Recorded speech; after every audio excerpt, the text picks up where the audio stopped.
a second to let people.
Very well, to decide which anime will be watched next.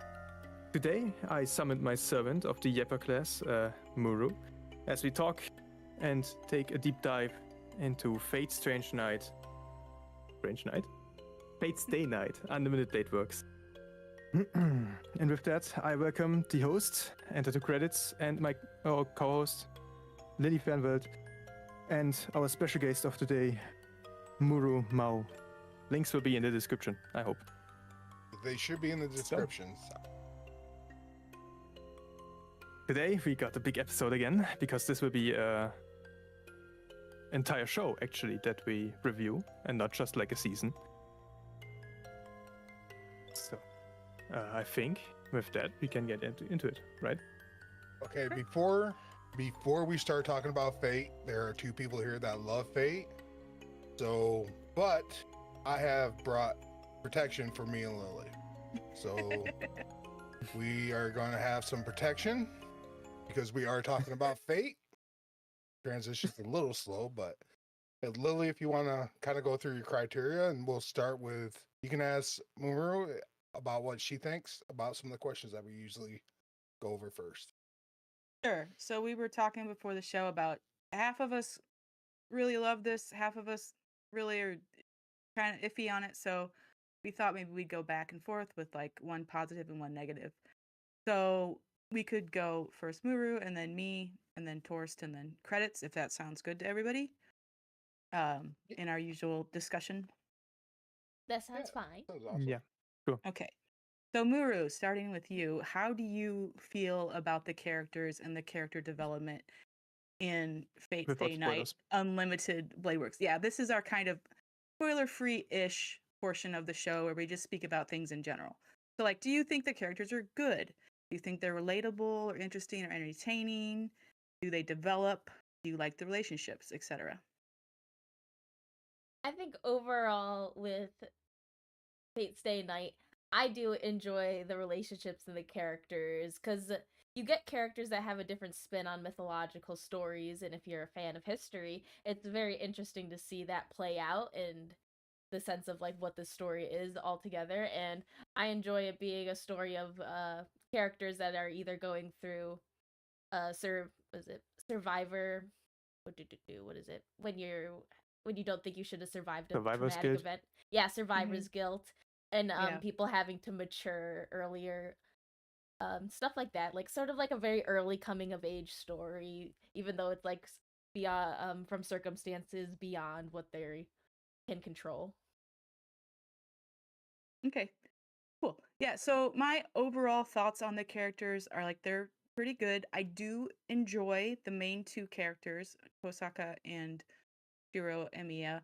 I went into the show knowing absolutely nothing about it. I think I read a description a long time ago that it was about like summoning spirits, but I had forgotten that when I started watching it. So I went in completely cold, completely blind. So going into the prologue, you meet Tosaka, and I thought she was going to be the protagonist. I thought, oh, this is interesting. We're getting a shonen show with a girl. That's cool. And then they pulled the rug out from under me, and immediately Shiro became the main guy. So, but I liked Tosaka because she was, she came off a little bit bitchy. Came across as like kind of a stereotypical like curly ponytail villainous slightly in that first prologue. It's like, oh, she's going to be the protagonist. That's an interesting choice. I'm into it. And then you get Shiro, who is very much the common shonen protagonist about I'm gonna be a hero of justice and I'm gonna save everybody and no one gets left behind, and like just almost unforgivably naive. But I do like the way that they interact and the way they bounce off each other. And all of the other characters, they at least have something going for them. None of them are like completely generic, completely tropey. So the characters on the whole in this show, I think, are pretty good and interesting, and the relationships do develop. Like they don't stay stagnant. Though I will say, when it comes to that, Nasu originally had intended for it to be with a female protagonist, with Ayaka and a male Arthur, and that ended up just being Fate prototype. Oh, interesting. We're already doing the deep dives. Yeah. Yes, I like the characters. Fate does a really good job with characters. They know how to write characters and how they interact with their dilemmas and conundrums they have. It's always interesting to see because Fate likes to play with building up characters just to give like the perfect counter, like a servant that would be like the best servant, but then have a certain condition that is met that makes them have a hard counter. I always like to see that in Fate. Yeah, I would. Oh, go ahead. I thought you were. Go ahead. Yeah, the characters are developing over the entire show. It is in itself closed show. So we see the entire motion of the character arc for the protagonist. Don't know, you can go. Yeah, I would say that Fate does everything right when it comes to at least the characters constantly moving. Nothing stays stagnant. All the characters, they definitely give you either you're with them or you're against them. Nothing's flat. Even the servants have, you know, classic character tropes that it's really good. Like as far as if I'm just going to sit there and say, did I like the characters? Yeah. But when we kind of get into the story, I might have some gripes, but everybody's kind of pretty spot on. There was definitely growth, unlike last week or a couple weeks ago when we watched Bocce. Everybody was just kind of stagnant, going through the motions. Where you, even if it's kind of like an offshoot character that was not the main tandem of characters, you are interested in. And I just will say this now: Sakura, best girl. She gets unnecessary hate, I will admit. Yeah, I don't mind a sweet, nice girl in an anime. Like they don't all have to have some weird, crazy, character quirk. So anyway, and and I like Ren. I mean, who doesn't like the bratty type? But I mean, Sakura. And when we get into talking about story, I do have some complaints about that. But Sakura, I do like that, and I just like the way everything, especially at the beginning of the series, the way the characters interact. It's very natural, and I enjoyed it. Yeah. All right, so moving on to world building or setting, Muru. Is this world or setting a place you want to visit for a while, at least in fiction? Are a new concept introduced at a natural, interesting pace? Does it make sense? Etc. So the setting of Fate Stay Night is ultimately Fuyuki City, so it's very contained into this sort of area because we know that that's where the Grail is, and I'd say it's pretty good because they do bring you around. At least they make note of it to where you see things like a bridge, and you'll go back to it, and there's like landmarks that you could recognize within the town itself. The world building is pretty good. I think if you zoom out in the whole Nasu verse, it's Makes sense. A lot of things do lead back to Fuyuki. It's kind of an integral point of Nasu's writing. Okay. So for me, again, I was absolutely first Fate show I've ever watched. Everything was brand new. All the concepts of like summoning spirits, heroic spirits, the whole Holy Grail war, everything about it was brand new to me. I did think it was all introduced at a pretty good pace. It wasn't like there was a lot of exposition in the first 2 episodes, but it wasn't so much that I was overwhelmed to the point of like I can't keep track of this. The characters were introduced in a way that let me get to know them at least a little bit, so they weren't just all like shoved into the narrative at once. Um, and yeah, as far as if it's a place I want to visit, no, awful place, never want to go there. Like the Fate world where you have these people who from history, from folklore, from whatever, who are being dragged into battles, like because someone summons them. I understand that in story they have a reason to be there, but that's I really don't like it as a concept. Like I would not want to live there. As a fictional setting, it's cool to visit for a while. Um and as far as the characters fitting into the world, I think so. Like everyone had a role to play. And yeah. So as far as world building and setting, I thought it it was good for a fantasy series, that the way that uh concepts were introduced and built upon, the way characters came into the story. Um, it's just not a place that I would want to go to. I the opposite of that. I would definitely love to live there and fight in Holy Grail Wars as a servant. Um, Would you that, get that I diffed? can drop. Huh? Would you get diffed though? Certainly. There I can drop. I can derail this for a second, and drop a bit of lore. Sure. I am personally such a cringe person that I made oaths to the moon at night. Oh my gosh. Okay. Like night Keep oaths. talking. No, don't stop. Don't stop. Um, and I would have if we had such a possibility, like a counter guardian in our world for Terra, for our Earth. I would definitely make a contract. I am You would want such a to be a person. guardian. Okay. Okay. Cool. Oh yeah, oh yeah, definitely. uh, in real life, Why? why not? I like That's being so a hero. sad. No, it's okay. Let him. No, Let him no, cook. no. Let him cook. I personally would, but even more than a counter guardian for Earth's defense force against outer threats and inner threats. I always liked the idea of being like a servant directly to the god of armor. Mm. That was like my big thing. That I am the romantic guy of the sea. Okay. like That's- being the little angel that brings people together, and Okay. that they can live forever together in a good relationship. All right. I do love that for you. I do. I love that for you. So I Nice. would definitely love it there. Would I end up like Shiro in most endings of the visual novel? Probably yes, Mm-hmm. but I don't have a problem with that. I just take the risk. Okay. Yes, the world building and setting. Fate is an interesting case. Fate Stay Night plays like the Fifth Holy Grail War. So we already get established there were like 4 before that. And there is a story before that around this. And the Holy Grail Wars are actually a really tiny part of Fate, like the bigger Nasuverse. I got that feeling. Yeah.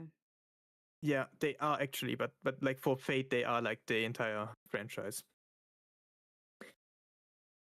So, what the show itself gives, it is something.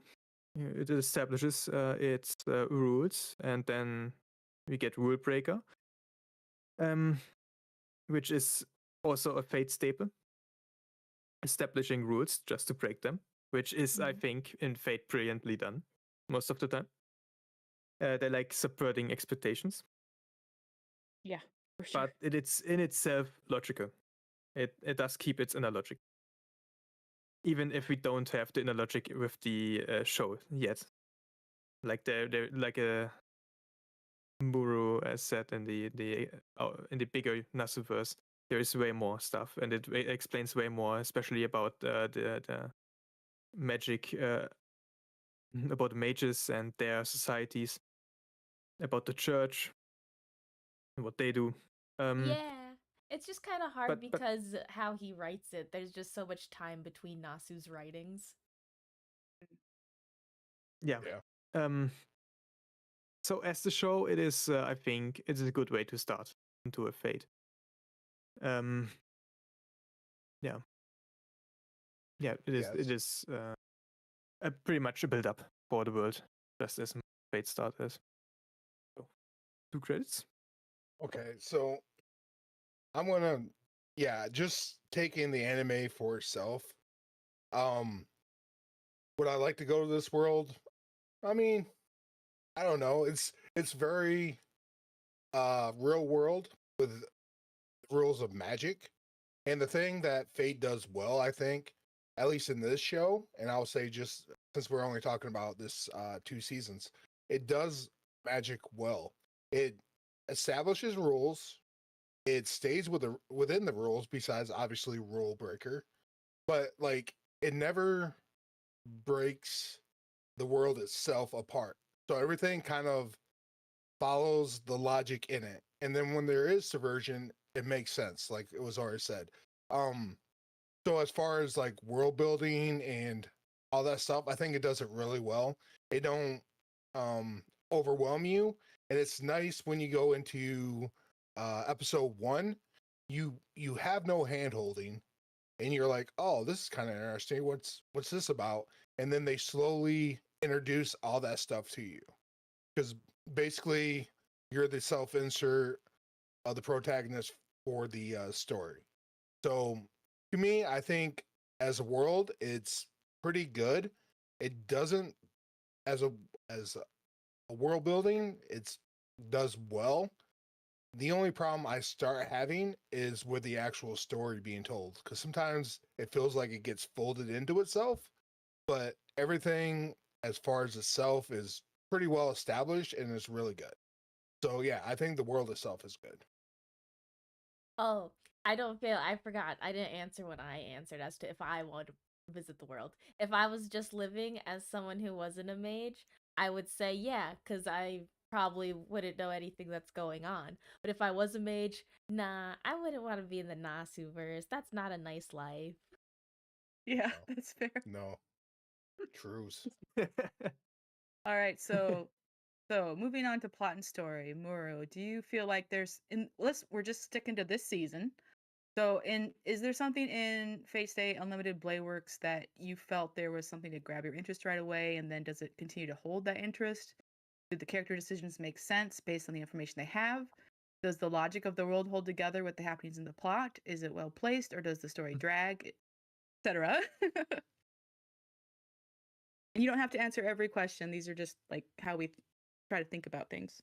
I think season 1 is very fast paced. It's meant to be fast paced, because it's like this is happening within a short amount of time, like a few days. You're this guy who doesn't know anything, and you're kind of just shoved into this bigger plot essentially, and you have to learn it on the fly. And I think that's an interesting like way of pacing it, because you're essentially learning along with who the protagonist is, minus our episode 0 where you get a little bit of someone who is more in the world itself of a mage and magecraft. Character decisions make sense based off the information they have. I'd say for the most part, yeah. Other than Shiro kind of being like, I mean, I wouldn't make decisions that Shiro made, but he's also like a I don't want to let anyone die type of guy. Mhm. Oh, and is the ending satisfying if there is one of season 1? I'd say the ending of season 1, well, obviously it leaves you wanting more, but the climax up to the end of season 1, amazing. I loved it, even though it made you think. it answered a lot of questions that you had in the beginning half of the season. Okay. So for me, it did grab my interest right away because you meet Tosaka and she's instantly talking about like she stayed up all night because she had to she's trying to figure this thing out, and then she found this like treasure hunt from her dad and got this chest and there's a broken thing in it, and like, oh, this isn't what I wanted. And then she's like, so you instantly are like kind of pulled into her. She's trying to accomplish something but you don't know what, and she's being frustrated along the way, and then you meet different characters for her point of view, and then eventually she completes her ritual, but it gets messed up slightly. It doesn't have the result that she wants, but it has an interesting result for sure. And so yeah, the first episode, the prologue, definitely caught my interest, kept my interest. Like I didn't, it didn't feel like an hour-long episode. The same with the actual first episode where you meet Shiro and you see the same events kind of the same day, really, from his perspective. It like I think that the prologue does a really good job of like setting the world, and then if I didn't watch the prologue and I just went into Shiro's point of view, it'd be, I think, less interesting because you wouldn't have as many like intimations that there's something magical going on right away and there's some urgent thing that needs to be done. So I really liked actually the prologue a lot. And then the first episode, showing it was actually, it did drag slightly because like I've already seen this from one person's perspective, but it wasn't too bad because I was interested in Shiro, and seeing because I knew already that he was gonna get, well, since we're keeping it spoiler free, that things were gonna happen to him. So, I thought the episode grabbed my interest right away, and you're right, it felt very fast paced. It was, whether I liked the story or not, it was never boring. Like there was always something going on. There were always new characters being introduced. But at the same time, it wasn't so helter-skelter and like all over the place that I couldn't track what was going on. Like I've definitely watched shows like that too, where there's just so much happening that it's like, okay, why did that happen? What? Who is this? Like, definitely some character decisions felt strange in the moment. Um, and I'm thinking of one in particular, but of a certain person in red, but they did make sense later. Later, like there's so many twists in this season that like you're like, why did I still don't understand why he did that? And then a few seasons later, you found like, oh, okay, I get it now. So yeah, I thought all the character decisions made sense, and like we kind of said with the world building or setting, like the rules do hold. It is a coherent world as far as the rules go. Even when there are things that break the rules, they are clearly explained as, oh, this is an exception, this person is an exception, this skill is an exception, this object is an, like, that's all, it all makes sense. Nothing felt like completely out of place or out of the blue. The ending, well, I mean, there was one thing that was unsatisfying, and we will get there. But on the whole, it did have the classic shonen, the classic battle shonen of buildup of like all season long. There's these smaller fights that are going on between different characters. There's different alliances being formed and broken. And then at the end, after some characters have died and some have survived, there's this final showdown where you finally figure out who the main villain is.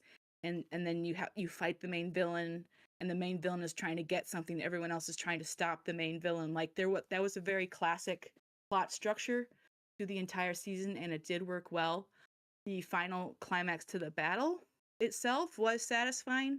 So all in all, I think the story, as a season of anime, it was well structured, and that's what I'm gonna say for the spoiler-free section.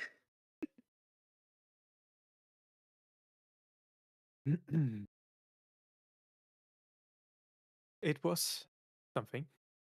I am still in confusion about how it actually seasoned itself, because Crunchyroll didn't make it seasons, but I think it was 1 to 12 normal season. Yeah. Yeah, normally it's 12 or 13 episodes is what they call a core, COUR. And then the way Crunchyroll will do it is that if there's 2 cores that are done back to back, they'll call that like season 1. So yeah, the first 12 episodes or 13 episodes would be like season 1 if you want to think of it that way. And then the last I liked back half. how I liked how Amazon Prime did it, because in Amazon Prime we got episode 1 to 24, and 25 and 26 are season 2. Okay. The final episodes are like the second season. That's funny. Yeah. It ended with a cliffhanger. It was meant to be that way. I liked how it was smooth sailing, and then it just went down right at the end.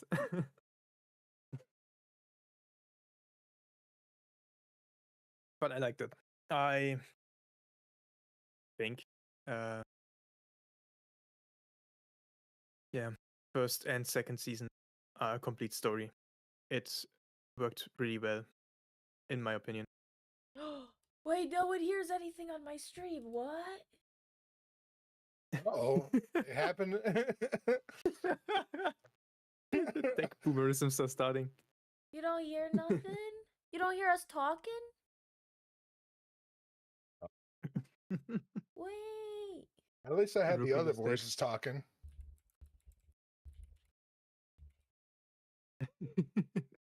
Do you not hear the voice chat? Wait, is my Discord... Wait, can we no one hear you guys? Oh. You should be able to hear the other people talking too. Can you hear the little other yappers? And the other. Hello. The other yappers. Oh, okay. They're saying I'm good. Okay, I've been one guide. Oh, okay. Perfect. All A right. little think, scary. maybe. All right. Question mark. But it gave me the time to actually read what I was supposed to answer.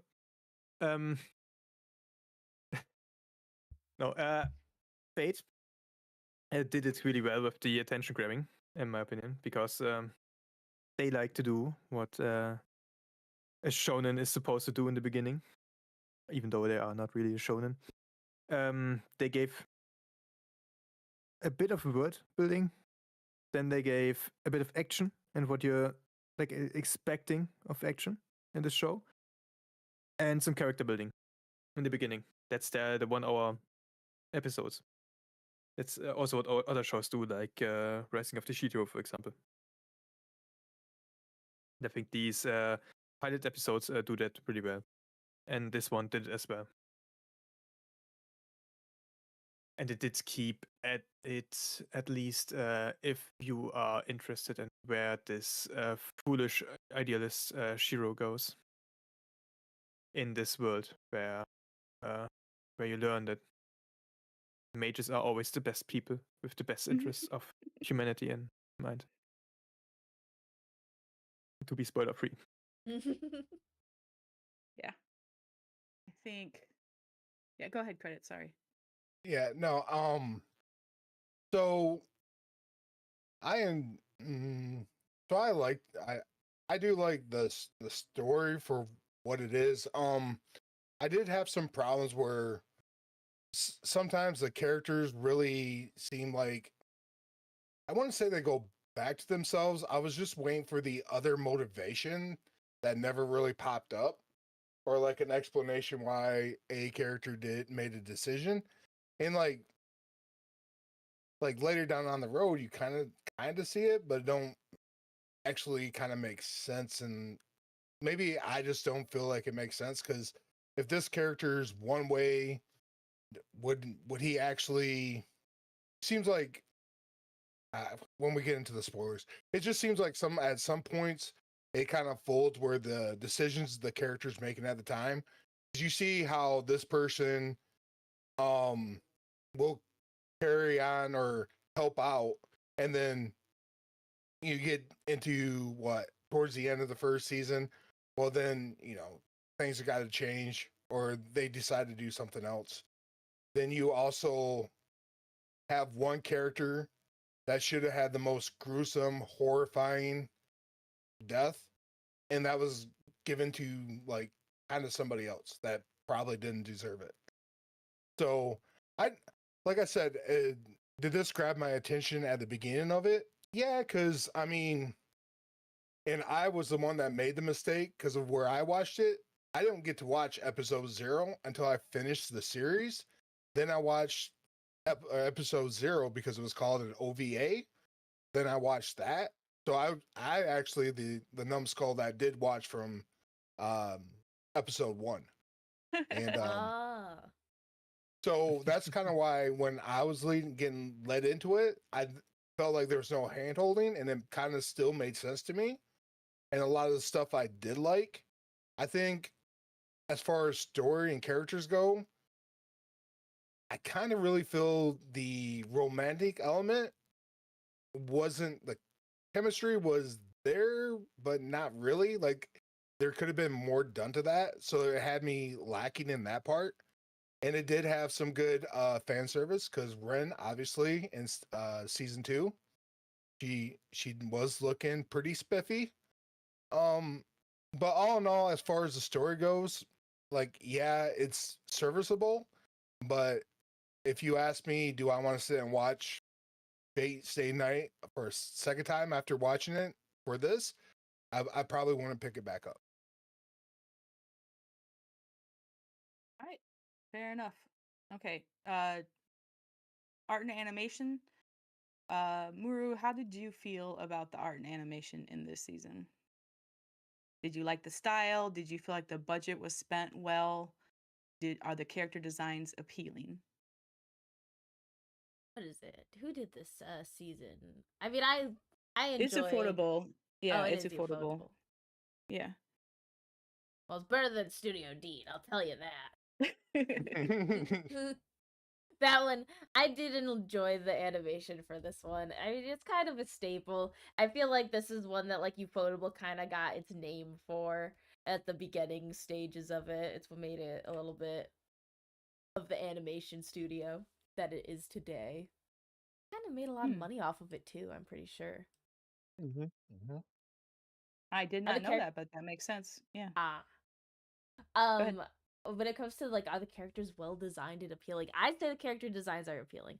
When you look more closely into some of the details of especially the more mythological heroes, you will find things that like are nods to the legend, and like you could tell the artist put in effort into like making sure that there were these elements included into them. Especially a lot of little things of their designs do come into play with like their magecraft, whether it be like their hair length or their necklace, their blah blah blah. I do like their blah blah blah. There's My just a favorite lot of part. little things. I do like the art. It's fine. Like it didn't stand out to me as being particularly unique or have a lot of personality. It's kind of pretty somewhat generic, like just good anime, not bad anime. Like I would just make a distinction there. Like there's generic bad and generic good. I would say this is kind of generic good. Um, they did spend the budget where they should have, like on the fight scenes. There's a lot more like very Sakuga and flowing animation and a lot more care taken in to make the action look good. Um, and the character designs, yeah, I agree. The servants, especially, all of them had very interesting designs, except for maybe one guy who just looked like a blonde dude. But you know, whatever. like I really liked I really liked like Saber's design. I really like Archer's design. I really like Berserker. Like they were, and I mean they were all pretty cool and distinct. And like all the modern day characters, you could know who they were without looking at their clothes. Like they usually had somewhat different silhouettes and hairstyles at least. So like I think it was pretty, the character designs are good. I don't think the show does anything unique or particularly special, but I can see why this would be like for like an early show for Ufotable, why that would kind of like put their mark on the scene as being like, yeah, the studio is good. I will say you guys aren't as like type moon as I know, but the guy who drew stuff, what is it, the Takauchi, there he is. After seeing his drawings after a lot of years, you learn that there's the Takauchi leg style. He likes to draw a certain way. He likes to draw feet a certain way too, and eventually he kind of got same face syndrome. Funny. But Yeah, we love him. mangakas do develop their personal styles. Yes. Wolf, any thoughts? Yeah, go ahead. It is Fate in general is called unlimited budget works for a reason, because you can see it in every anime they do. That is not the Zine version. They always go all out with their animations. The animations and the art is rarely what you could criticize in a Fate production. And this one as well. I think no matter how old it gets, I think it was like 2015 or something. Yep. 2015, 2014. Yeah, see, I can remember something sometimes. And it still looks great. It's still really watchable. So, as always with Fate, the art style is good. The animation is good. I really like it, especially in the battles. They like showing off what they can do. When Lancer pulls out his Noble Phantasm, and when Archer pulls out his Noble Phantasm, it always is really great. I like it. Yeah, I would say I might disagree with Lily. I think it does do animations really well when it definitely spills that budget. The one thing too is I don't know if it's just funny, but sometimes they got fish face, so they're really rounded. So you can tell like during the talking scenes or if they're walking, like there's a little bit of not I want to say distortion, but you can see where they were trying to save some money. But no, I think I like the anime style, and I think this will be. I think you could watch this 10 years from now, and you'll have people still enjoy it, just because there's enough shiny lights and clear action sequences where people will like this.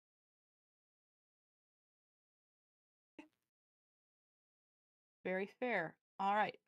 Theme and messaging. So, what kinds of themes of being are communicated through the story? Is there a point or message that goes beyond the plot and the characters? Is it a theme or message worth sharing and thinking on? Any thoughts, Mura? Well, I mean, can I break it down into what I think the themes are? Sure. Okie dokie.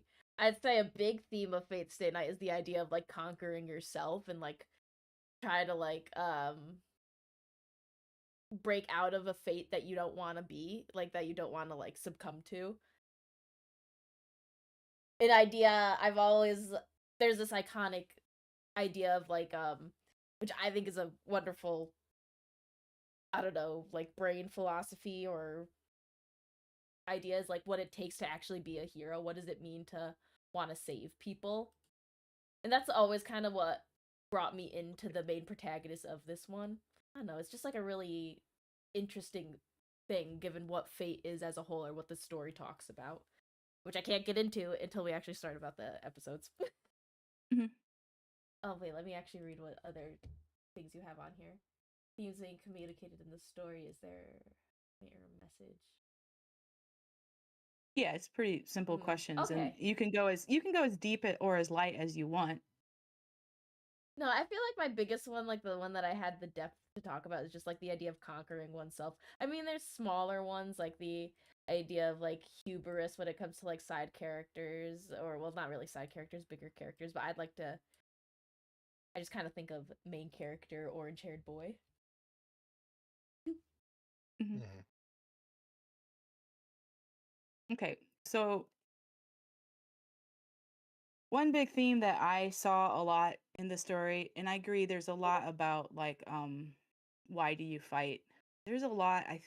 What I was feeling a lot in the story was this kind of nihilism, and that is mainly just because it's a battle royale for what's when I first, at least in the first few episodes of the show, it just felt like a kind of a pointless exercise. Like, okay, so all these people have been summoned here and forced into this battle royale so they can gain this MacGuffin that has like infinite powers. They can gain their wishes, and that was, I think, what put me off to the story from the beginning was just how like just struck me as being kind of cynical and like this is terrible. Like, why would you do this? And so when Shiro near the beginning was like, yeah, he was like, this is stupid. Why are we being forced to do this? And he considered leaving, but then decided to stay because he wanted to stop someone worse than him from getting the Grail. Essentially, like I understood his reasoning there, but that was why before the show when we were chatting, I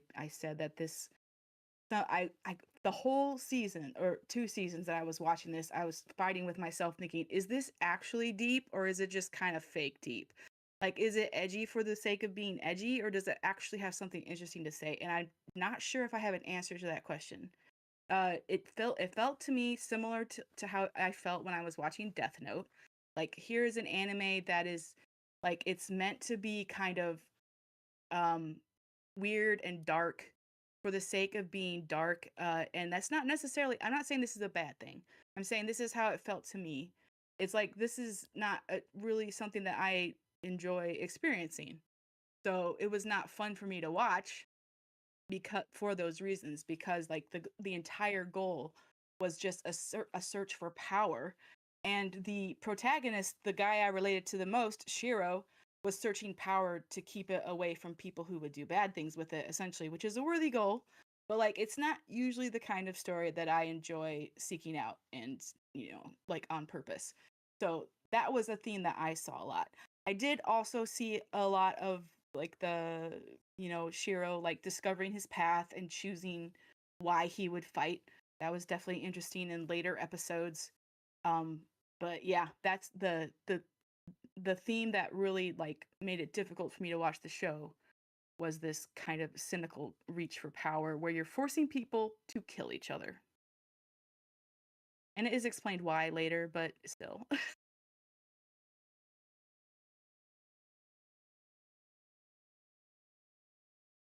Yes, beam and messaging.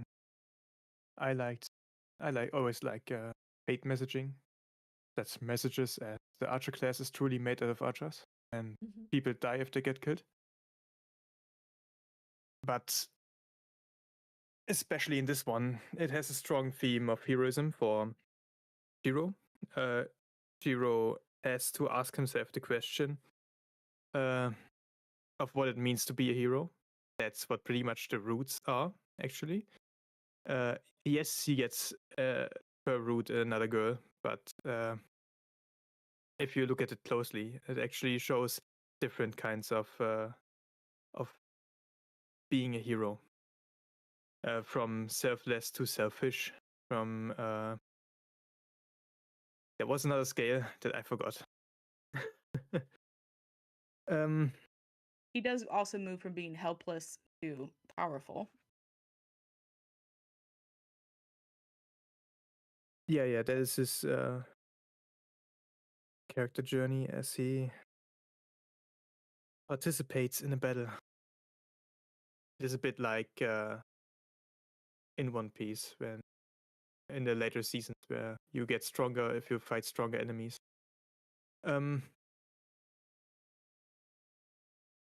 I personally like the fact that you get many different characters with many different themes. And in a show that summons heroes from the past, you get also different definitions of hero. Because in history, a hero was completely differently defined in our epochs. I made a video about this.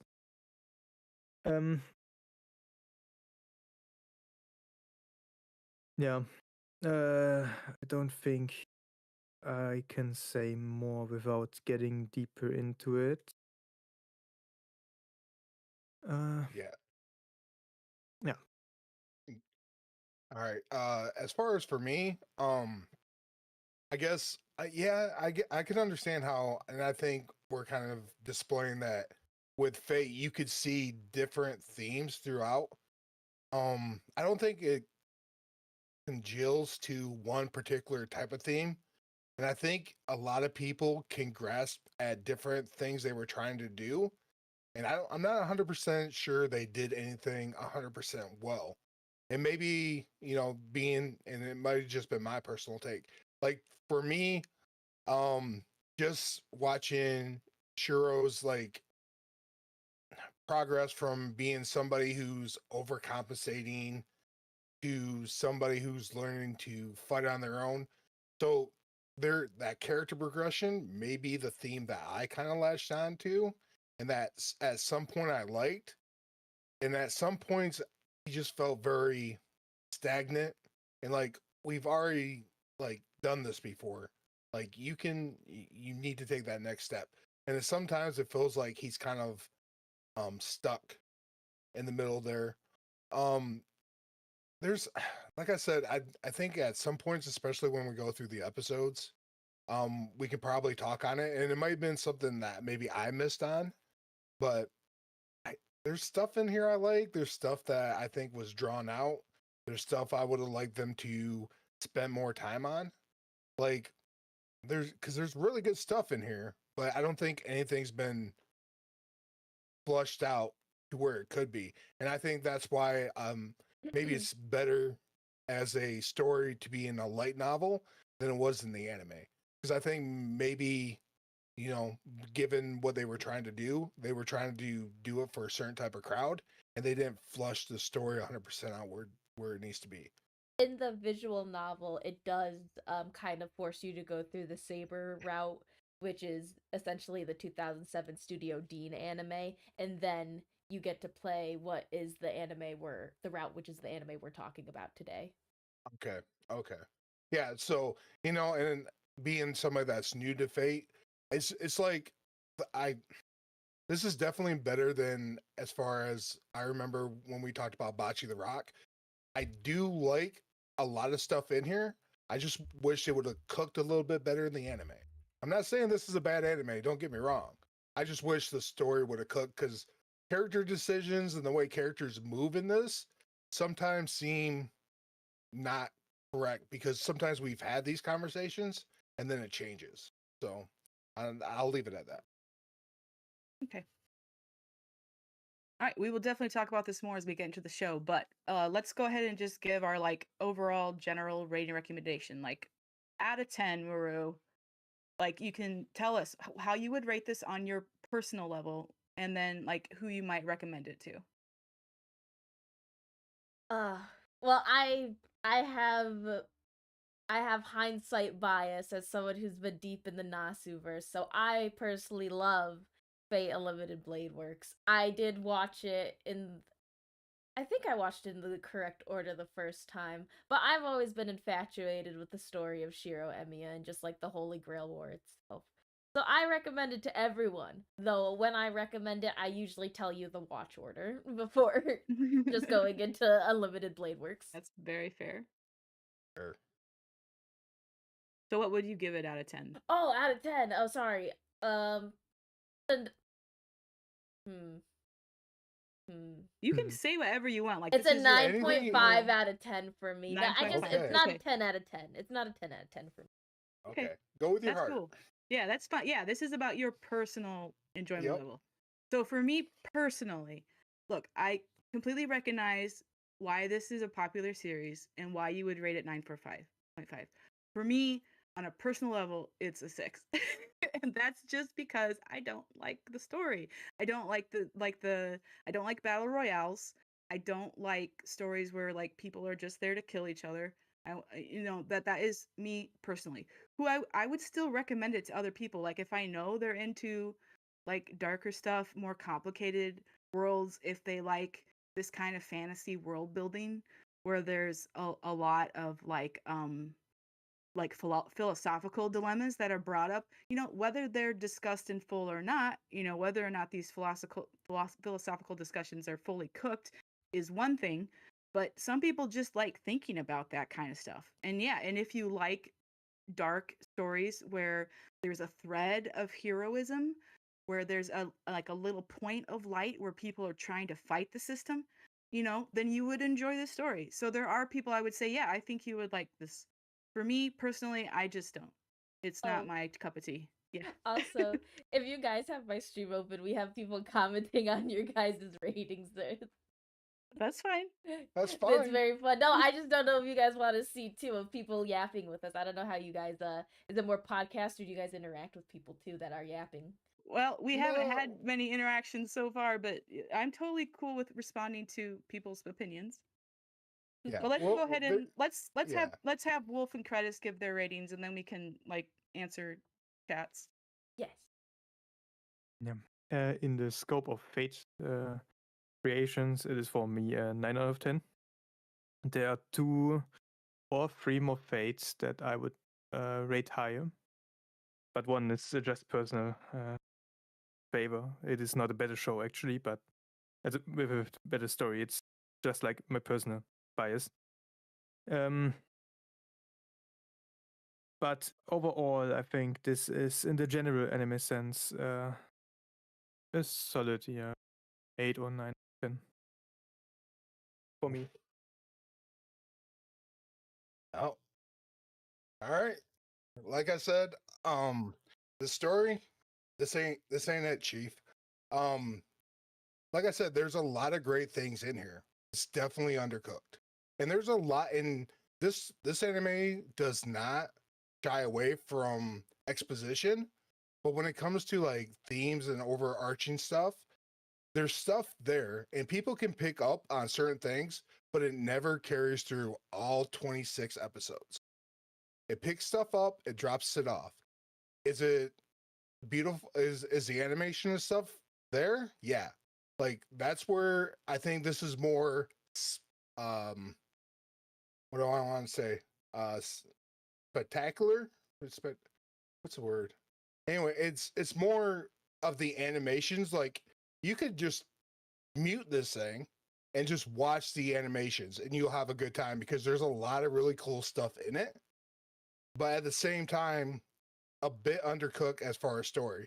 And I think if I read this in a light novel or if I watched it in the correct order, I'd probably enjoy it more. But the thing of it is, I wanted a death of one character so badly that I I just can wanted to guess. have the most horrible and miserable death scene. But no, he doesn't get it. And on top of that, the one person that needed like maybe a quiet, like sorrowful, like death gets a brutal fucking death. Like ugh, that kind of threw me off too because I'm just like, bro, like, and I just get blue balled at the end of the anime. So to me, I would say this is also probably six and a half. I would probably not watch this again. If I did, it would probably be second screen viewing, and I would watch it for the animation and not in the art and not for the story. Okay. Those are very, Okay, very guys, don't skid him alive. wide He's swings. okay. So now, before we get into the interacting with chat part and the spoiler full part, I just want to give a big shout out to the music of Fate. Fate does really well with music. I like the character theme of Emiya, Shiro. Mm. And the openings are also great. We got first opening with Ideal White from Mashiro Ayano. And the first ending is The Illusion from Lisa. The second opening is Brave Shine by Aimer. And the second ending is Ring Your Bell by Calafina. Yeah, the soundtrack was good. I would listen to the soundtrack. And yeah. Get there. Do you want to bring your chat? You want to bring some interaction? Oh, yes, what is it? Nobuteru wanted to know if with Lily, is it just the first season of this anime that you rated 6 out of 10, or is it like the all of Fate? But I think you've only interacted with this anime, right? I've only ever watched Unlimited Blade Works. So Mm. there's I mean it's totally possible that if I watched more I would like more of it. I definitely got a hint from the epilogue that there's a lot bigger universe out there. And so there might be other stories within the Fate universe that I would enjoy more. But just again, I've never enjoyed the battle royale scenarios like the first time I read like the first battle royale I read the manga when I was a teenager. I found it in the library and it like made me sick to my stomach. And so did like Hunger Games. Like these kinds of stories where people are forced to fight to the death just really bother me. So that's probably like just on a philosophical level why I was put off from the story. Mm, that is fair. That is fair. I mean, it is a darker story overall. Especially, I can also say when it comes to Nasu's writing, a lot of people, if you're like actually read, because I've read Mohoyo, he writes a lot, and sometimes I mean a lot. I think in the like there's something that he wrote that's like takes at least like 3 days to read. I forgot how many hours it takes. But he is a yapper. Yeah. There ain't nothing wrong with that. Like I said, I think there's a story here. I just consistently through the whole 26 episodes, I don't think it connects well. That's just a personal opinion. Yeah, well, Nazu verse is pretty much written not in one book, but in kind of all of them somehow. At least Yeah, but in all where he has his fingers in, because Fate Yeah, is but such a big franchise that there are people that different writers. yeah, but sadly, what we're and I hate to do this, but we're only judging the anime.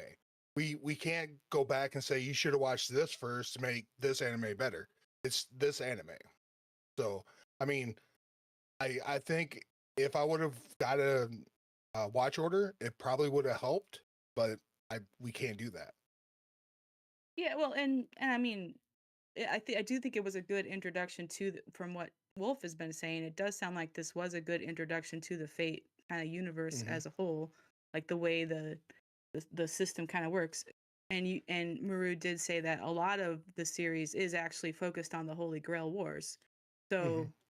so yeah, I don't think this was a bad place to start. There was probably better ones, but yeah, I came in cold. I knew absolutely nothing about the series or the story, and that was just my initial impression. Was like, oh, this is dark. I don't like it. Oh no, So that's not bad Yeah. at all. I mean, I think even if you were to watch what like the quote unquote correct order would be, which is like the 2017, that I don't think that one's even regarded as that well made across Fate fans. That's why they will tell you to just go read. right, Mhm. no, I can see True. this being as a book series. This would be I'd probably love the book series. I can probably tell I would love the book series. Light novels. Yeah, it started as a visual novel, so And then you All get to right. see original Takeuchi's art style, which though they did it translate quite they translated it well. I liked it. All right. Do we want to start to get into season 1? I am afraid so. All right. Well, unlike everybody else, except for me, we'll talk about episode 0, the prologue. And obviously, like we said before, this is Ren's perspective. We watch her as she's prepping for her summonings, and she's been watching and waiting to see what's been summoned before her. And she does do a little treasure hunt within her castle, and she waits for the middle of the night because she knows when her magical uh wavelengths, I think it was described as, or magical abilities at their peak, which is usually around 2 a.m. However, her dad, when she opened his magic box, set all his clocks or all her clocks back an hour, and she wasn't at her peak. So she summoned Archer, and then Archer pops up, and there's conflict between them two. Archer Mhm. sees her as maybe a brat, somebody that doesn't wield too much power, and he talks about how he wants to serve a master that's powerful because he wants to win the game. And then we move into the conflict with, or we talk. They show Ren going through her day to day at school, and eventually there's a conflict with Lancer, and then the story progresses as we see uh, high school boy get a little stabbed in the hallways. and she takes her lifeline and uses it. And that's kind of the summary for number 1. If people want to add or stop me so we can kind of ban upon anything. Yeah, I will I say. think Hmm? Oh, you could go. go on. Oh, I was gonna say. I think it's also important to note in episode 1, the frame, or episode 0, prologue. It's when it comes to the confrontation at the end of the episode, which ends up being, what becomes to be our protagonist dying, they make sure not to really like show him in frame. It's very like Mhm. mysterious. He's like off. We're not supposed to know who he is yet. Mm-hmm. Yeah. Oh, the hair kind of stood out. we get introduced to the two best characters in the game. Lance and Archer. You think so? That's fair. The problem is with Fate, no Lancer ever gets actually treated well. Mm. Ever. There's also So a I lot did- of setup. I did appreciate the interaction between Archer and Tosaka. I thought that was fun. How they didn't start out immediately being like simpatico and on the same page, and they had a little fight, and he burned up one of her command seals to tell him, "No, you are gonna obey me," and like, so that was when I got introduced to the concept of command seals. This was a good way to introduce that concept to the story. And yeah, I enjoyed this whole prologue. I thought it was very well written, and very good at introducing the world. And yeah, and I liked Archer from like when he first showed up on screen. I did watch the dub because I have my Crunchyroll set to default to dub so I can look away from my screen while I'm doing things. And I noticed that Archer in the dub is voiced by the sexy dub man who also did the guy in JJK who everyone has been obsessed with, at least, on my side of the internet. So that was fun. And yeah, the final fight scene between Lancer and Archer was pretty cool. And we got a lot of foreshadowing with the Bounded Field, another new concept that was introduced very well. And yeah, and then that final emotional moment of Tosaka saving Shiro, who, yes, I did recognize him. I know they tried to hide it, but I figured it out. So Yep. I didn't know why he was important, but I did remember him showing up earlier in the episode. So like, oh, it's that guy who was like being helpful people, like a little shonen protagonist. And our villainous girl here is upset about him. So yeah. So I enjoyed the prologue. I thought it was good. Yeah. I like Ren because you kind of understand she's that bratty type, and everybody likes a bratty type. But yeah, like I said, it does stuff very well at points. Like world building, A+ for sure.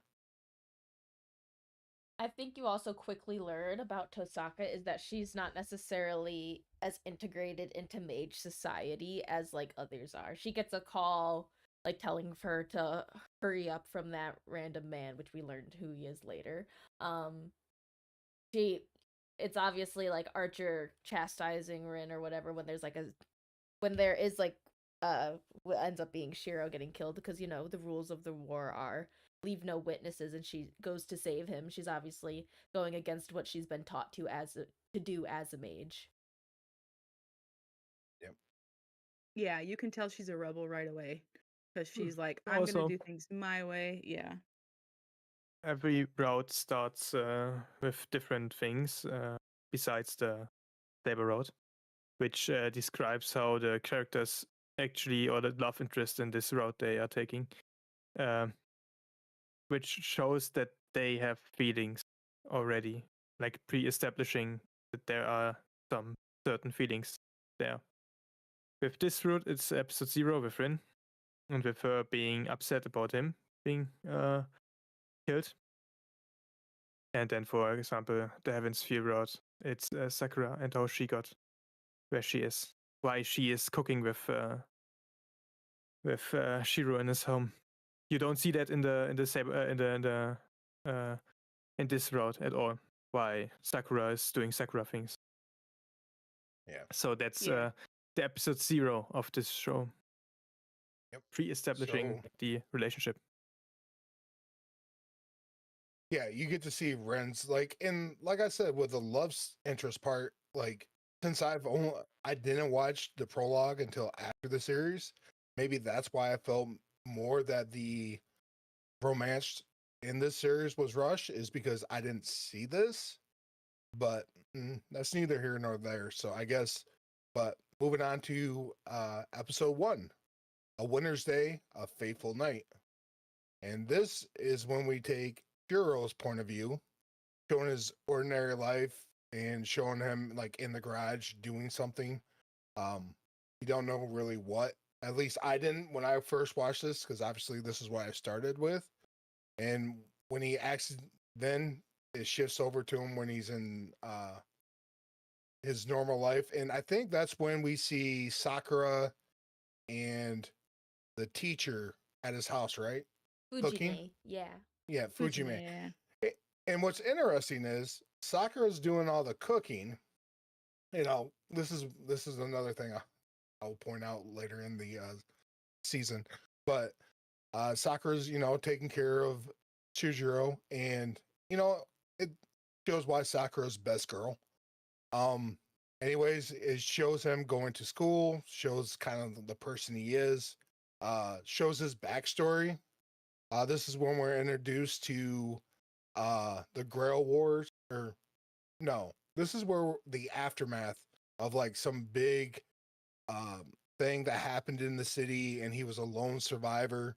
A lot of his trauma, you learn a lot of his trauma and stuff. So there's a lot of character building in this episode, and I think it's done really well. There's a lot of emotion in this.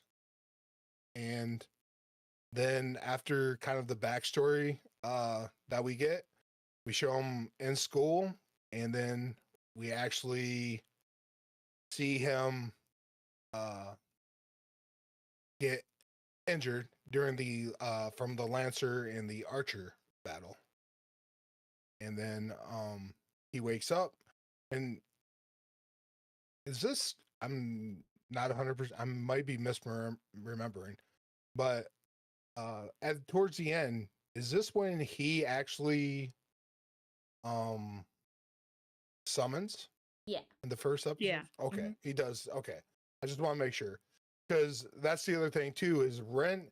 So this is when Ren actually takes him by the hand and actually educates him about the Grail Ward, and they visit the church, and he gets the opportunity to opt out.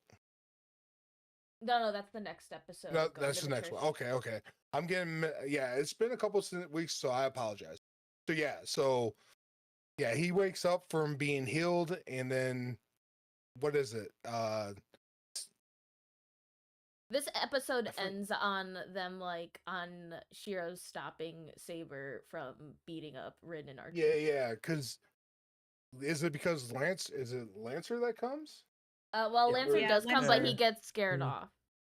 Lancer Yeah, chases He okay. gets down to back. kill He him gets because he has to. Yeah, I get just his want to make back. sure I get that right. I don't want to misinform people. Yeah. Shiro gets home, then Lancer hunts after Shiro. Then Shiro fights him with a rolled together Well, piece of that's paper, I think it was. Yeah, a rolled up piece of paper. Yeah, he Yeah. transmutes it and solidifies it. he Yeah, traces. and Yeah, then Trisong. he gets into his little shed and summons Saber. Yep. I Which just wanted the to double check. detail of the summoning circle and everything is what you get in another show. You also and that's get the other- in that scene, you get a foreshadowing element of seeing Saber's shroud and then Shiro's trace lines on the shroud. Well, At- does now? Okay. Here's my question. Now, you've seen like everything that Ren did to summon Archer. How is he? How is he able to do just in the proximity and not doing the same ritual? How is it just out of desperate? Is it out of need that she gets summoned? He has something in him, and he poured some mana into the mage circle. I'm pretty sure because he was like in a fight. Yeah. Yeah, he was bleeding, and he like, I don't know if he actually dripped blood on it, but yeah, he kind of To Yeah. me, it seemed like You it was can. instinctual. Like he needed help. He was desperate, Yeah. and he just kind of his mana called for help, and Saber came. That's how I read the situation. Whereas Rin Tosaka, she was when she did her ritual, she was very controlled, very very careful, and Yeah, put yeah. every drop of power she could into it. Are we allowed So to say stuff that happens like later on?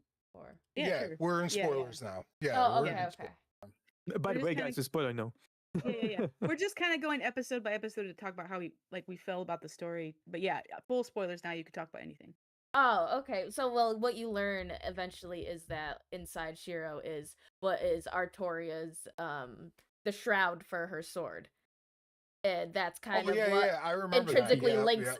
and Avalon. that's why he gets to get Saber and yeah, it like Right. intrinsically links him to him, and that's also why there was Okay, like I the missed that detail. Okay. scene. Okay. I did. Yeah, I that- did miss that. I did catch that. Archer is connected to Reen, and that's why she called him. I did not catch that Saber was connected to Shiro. So that's cool. yeah. I remember the say. Now that you said that, I do remember that. Yeah, he has no interaction with that circle. He's at death's door because Lancer put another stab in his chest, and you can see in the background under the boxes the magic circle actually start to glow. So something, yeah. So yeah, that makes sense now. So okay, thank you. Yep. Yeah, it's essentially the catalyst that like lets him summon Artoria. Yeah, you can summon people without the entire ritual if you have the circle and a Okay. catalyst and got Yep. strong enough emotions. Okay. That's something we learn also in other shows because Yeah, it there didn't- are, for example, also animal servants at some point. Yeah. So- So for your audience, Animal, this is not servants, animal master. yeah. But so for people, this is kind of like what I mean when it's kind of undercooked. Like there's stuff in here, but when you're No, watching it, you kind of It kinda didn't know- bother Yeah, me. it is. Yeah. The thing is, you get a visual novel. You get while we get through the show now, like point for point, you get the No. things later on in the story that Well- explain what happens earlier on in the story, and that's like a bit of a thing writing style that you have in visual novels sometimes. It's like The this thing is is, where you you lose don't- out a lot on because like you get to the Cood revealing his noble phantasm and Saber being able to, deflect it, and he's like, "You dodged my unbeatable strike." And then if you were to actually play the visual novel and go in and you click on her skills, you learn that she was able to do that because she has such a high luck stat, which is basically, haha, Ah. I get to. It's like, haha, I'm changing the story because no, you didn't, because I'm better than you. Interesting. Yep, definitely did not get that in the anime. That's fine. Like it Yeah, didn't yeah, bother oh. me. It didn't bother me in the moment. I'm like, okay, so he summoned her because he had to, because he was gonna Yeah. die. So, and he's a mage. Yeah. So they did show earlier in the episode that he was a mage, but he just wasn't very good at what he was trying to do. So yeah, it all made sense enough in the By the way, moment. there I want to completely nerd out on his magecraft. I really love that this anime tries to do something with it, with his projection and enhancing, which is looked down upon by other mages. Like it's just like easy stuff. Nobody focuses on that, and he made it is so useful that he even became a servant, and it became his noble phantasm. So Well, he's a servant because he has a sheath within him. Let's be. No, That's that- that's Hmm? kind of The- what the sh- I mean. Just I'm just taking it from the anime and what the anime gave me. That's why he's able to it's summon her. because he so- became a guardian, and Yeah, that's yeah. what make. And then he went further to Yeah, go you get- to become a servant. In episode 19, you get him encountering Alaya and joining the counter force essentially. Yep. Guys, by the way, this is not actually a review stream. We are just trying to explain them what fate is. Yeah, well, there's a reason why me and Lily I have expected tinfoil that. hats on. Yeah. No, I expected that due to the complexity of this. I could tell there were Yeah. a lot of details I was missing in that, Yeah, you guys would I exactly. did think, if only I had a month, I could watch it again, but I'm not going to do that. Right. So This let's is go ahead. why we got Muru here. Yeah. Yep. This is why we'll go ahead and move to episode 2. The curtain goes up. And this is when Ren grabs Shiro's hand and walks him through the Grail War. Yeah. And they go visit the church in Kodamine? Kodamine? Uh, Kiri Kodamine. Kiri's- Wait Yeah. a second. Yeah, could. Is that should be the priest, right? The priest. Yeah, they go to the church. The overseer is the overseer? Kire Kotomine. Yeah. Kire. Yeah, I think in The the most dub trustful they person. basically called him Kire, so that's what I thought of him most of the time. So he learns all about the Holy War. He is getting an option where he could just sit out and stay in the church and be protected, which is a bit sus. And he ends up he ends up making the decision that he's gonna protect he's gonna go and fight and protect the wish from people who would do bad things from other people. So he leans more into committing to fight alongside Saber. That's kind of the summary of it. If you guys want to expand upon it. Oh, I just hit my elbow. Oh. Kire is the most trustworthy person ever. That's why he is in the church as the overseer of the Holy Grail War. Right. And it's well protected. So if he wanted to, not be a part of it, there's no way anybody was going to come in there and kill him. But this already shows that in this verse there is the church as the overseer, and they have a role in this because they are the church, and this is the Holy Grail we are talking about. And their role is overseeing that nobody breaks the rules and keeping masters safe that are out of the game, more or less. That is their two main quests this war. Yep. But nobody trusts Kire. Mm-hmm. Somehow. Yeah, I don't know why. This episode was a lot of explanation, a lot of world building. The pacing of it was fine. I mean, because you are basically just being taken by the hand and explained exactly what's going on. Yeah, I actually appreciated the exposition because, we had almost 2 hours of a lot of action, a lot of things going on. So I liked the slower pace of the episode to kind of explain. Like I'd already kind of figured some of it out, but like being told about the history that this Holy Grail War happens every once in a while, and that you can only like you have to kill each other. Like it explained all the rules basically of the war itself. And that the 10 years ago, this disaster that Shiro almost died in, and he was saved by his adoptive father, that this was caused by the Holy Grail War. Only 10 years ago. Yep. Yeah. The good old Fuyuki incident. Yep. I think it's So, funny. Wait, right? Go We're on ahead. Go ahead. I was gonna say we're on episode 3, right? Yeah. Yeah, we're starting episode 3. Yep. I'm looking at my notes because the whole Kodomine church scene is very done. I love, especially Kodomine's JP voice actor. Oh, love him. Mm-hmm. Both NA and JP. I don't know. They just have a good voice actor for Kodomine, and especially if you going out of the box, you get to hear more of his voice actor in Fate Grand Order because they get him again, and he has just such funny lines that do tie back to like essentially what is the series. But I just love him. In Fate Grand Order, he, by the way, is the vessel for Rasputin. Do with that information what you will. I think this is Alright. also an episode where you get a lot,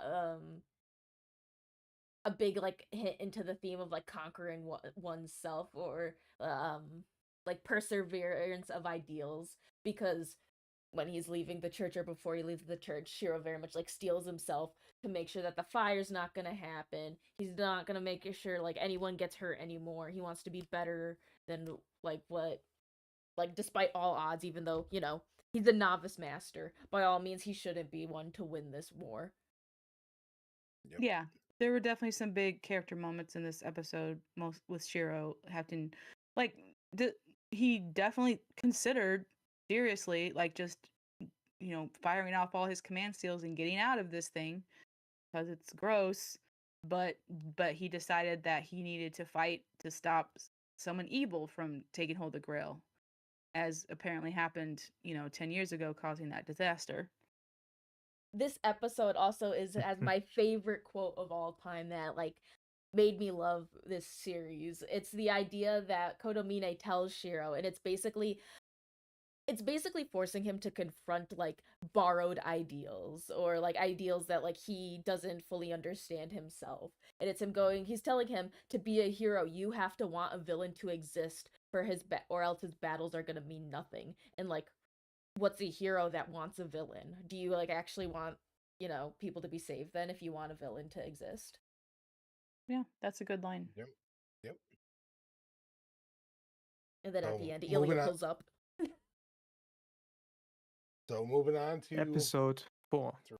No. Shiro dies again. That was Right. episode 2 of the full season, third episode overall, including the prologue. We're just gonna have to go with it. It's Yeah, episode 4, finding the fight. Yeah. So Berserker is actually there's a fight with Berserker in episode 3, about midway at the midway point, and probably maybe the most done wrong character in the series, Miss Elie Vazel von Esbun. Ilya von Eisbären. Yeah. Yeah, okay.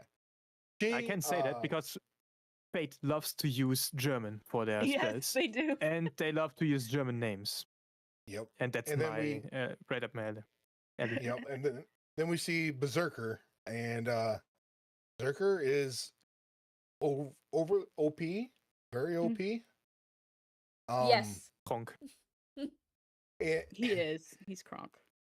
Yep. So I really like, once again, like even some of the art visuals, like the protecting birds from Miss Isbin. Ilya. Just call it Ilya. Yeah. You can call it just Ilya? Einsburn. She's an Yeah, Einsburn. Ilya. I'll go with Ilya because I got fat tongue. Ilya, Mhm.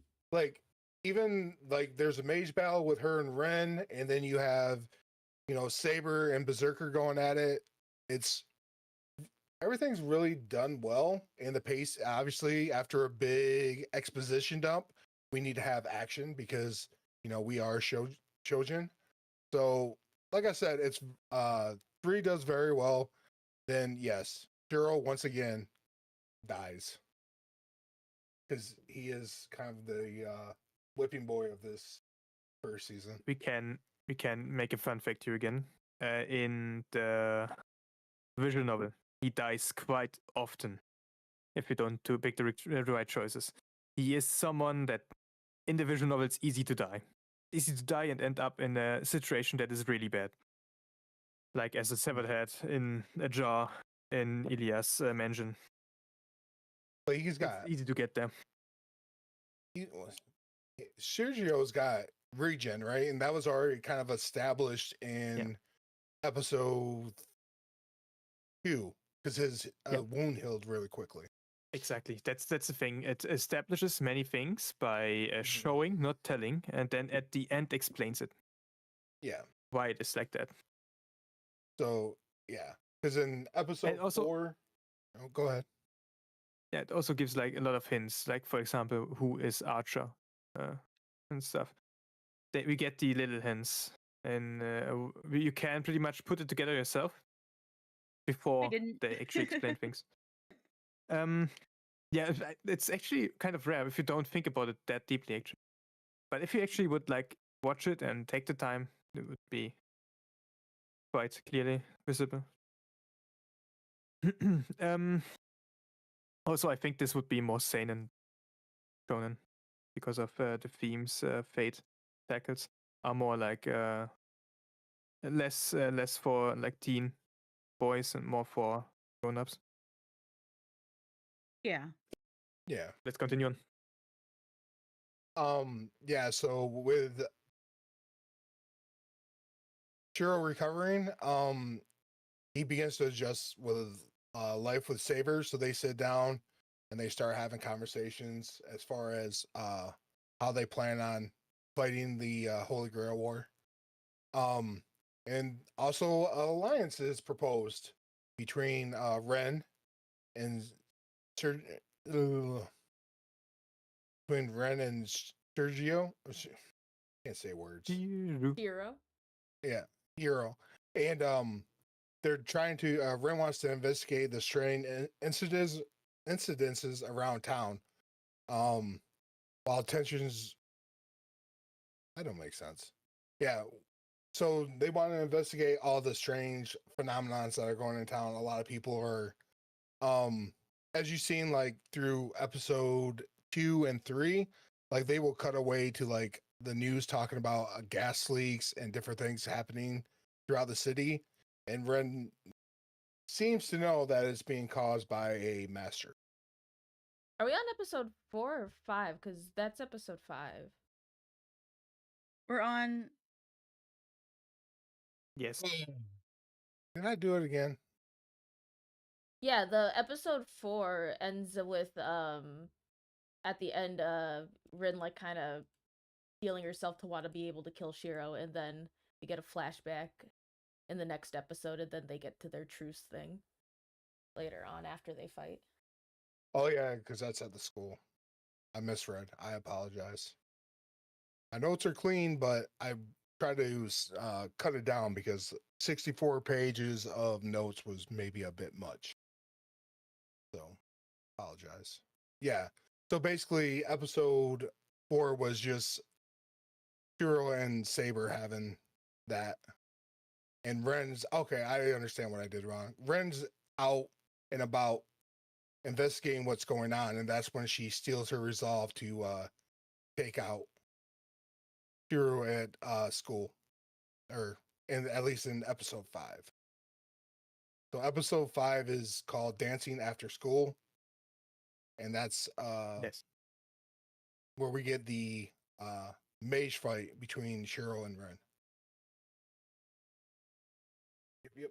Well, Yeah. I feel like with this Uh, episode, you gotta go like we gotta like look at her essentially as a servant because he's a powerhouse. When it comes to the strategy displayed in this episode, before the fight engages, Archer retreats, and he retreats far back onto a very high building because of course Archer's gonna Archer.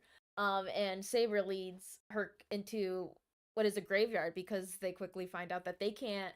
Saber's not going to do well in an open field against a servant that outclasses her, so she needs things in her way to be able to maneuver this fight effectively. And it just shows how much detail Nasu puts into thinking out a fight scene.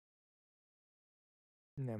Fun fact: the king of knights is actually not a good knight.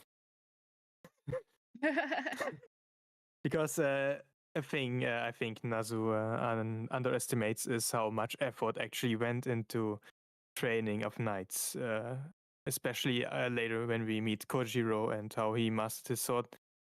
Knights mastered their swords as well. There is a lot of training that went into being a knight.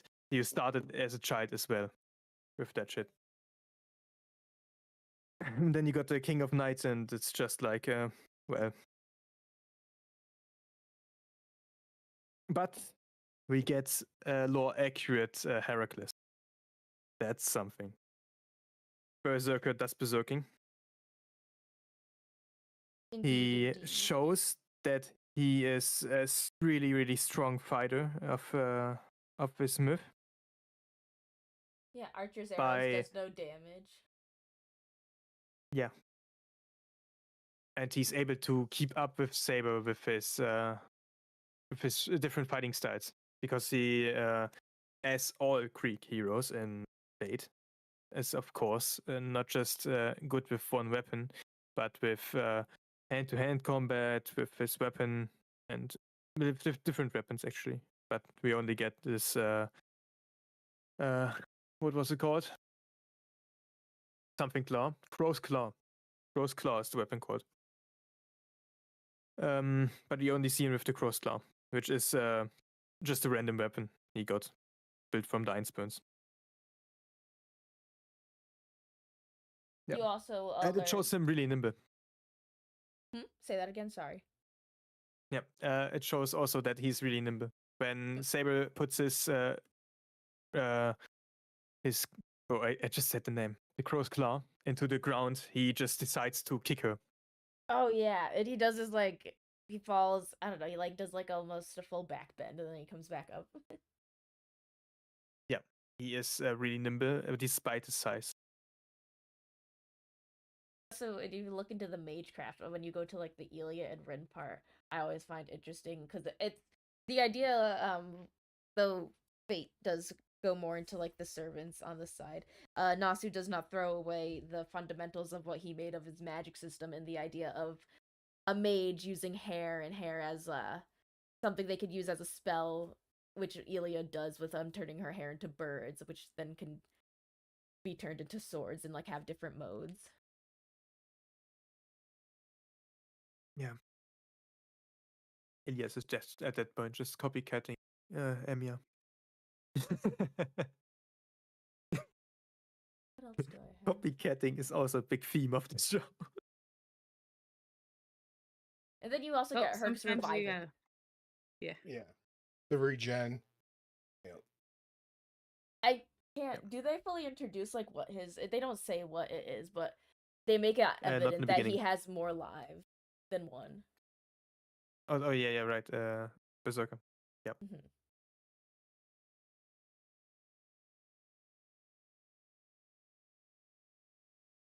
Exactly. Does anybody want to talk about the conversation between Saber and in episode 4 when they're going over Sabers and the strategy for the Grill War?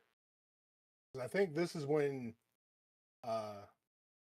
is this training arc? Or when he decides no, not yet. No. We do get to meet Saber, this is when Saber wants to follow him in tow to school to make sure things are safe for him. So Saber's being very dominant in her role.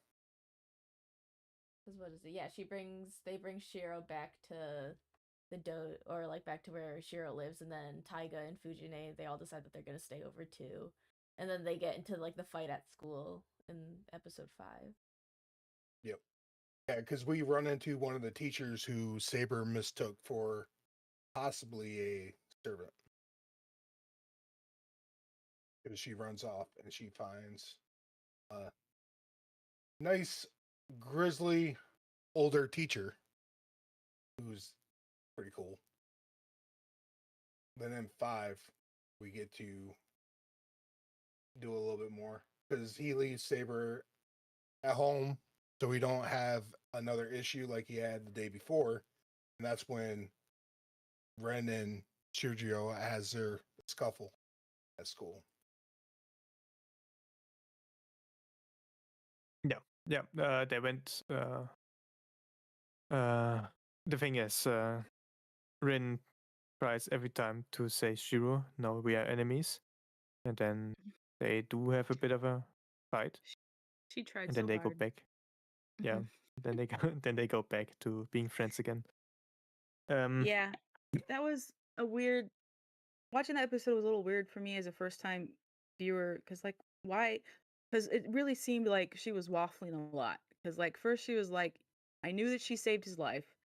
And then he saved her from Saber killing her. So he's like, well, I owe you a debt now. So I guess I have to pay you back. I'm like, oh, I gotta pay you back. And then like excuses.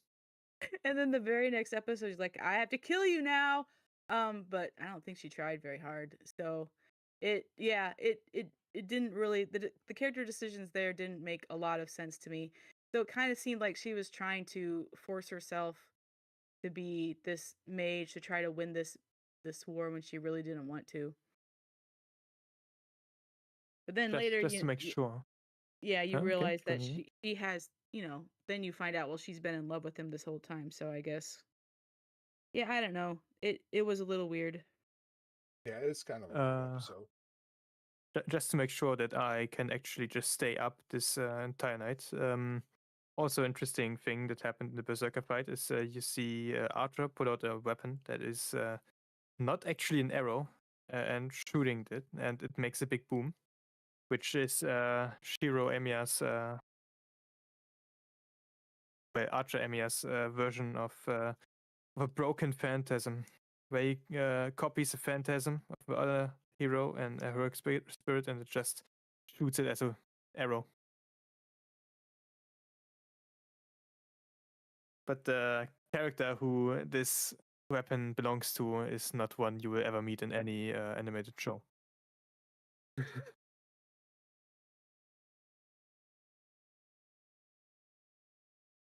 So, we are in school now. They have their little kerfuffle. Yep. Then they hear screaming, which ends the kerfuffle. They go outside, see a girl is unconscious, I think it was. Or no, she was not unconscious. She was just ground. And then Ryder attacks. Yeah, Shiro she gets saves sucked of all of her Rin. mana. Yeah. Shiro gets hit by Ryder. And there we can already see him getting chained. And that's when we know that Ryder is actually Lord Intellectual in his simp arc. Of the bondage gear. And 'Cause, then he follows her into the forest. yeah, once again, Shiro blocks the chain for Ren, so once again she's back into his debt because she No, was that about ready. is just excuses. Yeah. So then, yep, we meet Ryder, but we don't see the Master. Yeah. And that's when we decide we're gonna have an alliance once again. So she's not until they figure out what's going on. Oh, and this is also when we learn that Shiro has not been taught properly how to be a mage. In fact, Kiritsugu taught him explicitly the wrong way to use magecraft, and she starts whining about it because she's like, "Why did he do this? He put being a father first. Should have been a mage." Yeah, I Yeah. thought that was fun. I thought that was an interesting Yep. character moment because I could tell that she kind of wished her father had been a father to her instead of, but it also has been made clear that she went into the mage training willingly, but she still has that little thread of like, would have been nice maybe. There is a deeper story there as well with the Tosaka Yeah. family, which we Yeah. get in Fate Zero and Heaven's Feel, I think. Yeah, But I liked that. not here because we don't talk about this one person here because this is the Rin route and not the other person's route. Yeah, I enjoyed the hint though. I could tell that there was more going on in the background, so that was nice. There is a lot going on in the background, Oh, I especially know. later when we see how Shinji and Shiro act to each other, especially in when it's about Sakura. Yes, Sakura. Especially when it's about her, because Shinji is a little shit, a big shit actually. Yes. The biggest, you And might there we say. get to know domestic violence definitely occurring. A hint towards it, at least. Yeah, I think in an earlier episode already, Shiro was like, "You have a bruise on your hand. Did Shinji do that?" He does So, we confront him already in knew. one of the episodes, and then he gets Shiro being upstanding guy when Shinji's like, you should not Well, if nice you to don't have accuse proof, you people. shouldn't have brought it up. Yeah, that whole the thing they all do. Yeah. Like, don't question me. And he cleans the dojo, and which is why he ends up dying. Right. if you want to know what happens to Sakura in her household, you have to watch the Heaven's Feel movie. I'm sorry. Yeah. Because they are the Sakura root. So Let's see. yeah, Episode we get 6. the school drama, we get the a writer appearing for the first time, and now we get to episode 6. Oh, what Yep, about and- when you guys saw Ryder? What did you guys think of what heroic spirit she might be in when you got to the episode? Oh gosh, I had no clue. I don't have a clue who she might have been. Isn't it obvious? No, it's I, not bro, obvious. I didn't even know what really what she was in, especially in Unlimited Blade Works, because she gets like 5 minutes of screen time, then she Yeah, dies. she's barely there, but Yeah. like a woman then- with like a robe and a mask, and I don't know. Yeah. Well, what does the a mask actually block, right? It's only the eyes. The eye mask. Right. Just a And, blindfold. Yeah, that's what I meant to say. It was a blindfold. That's it.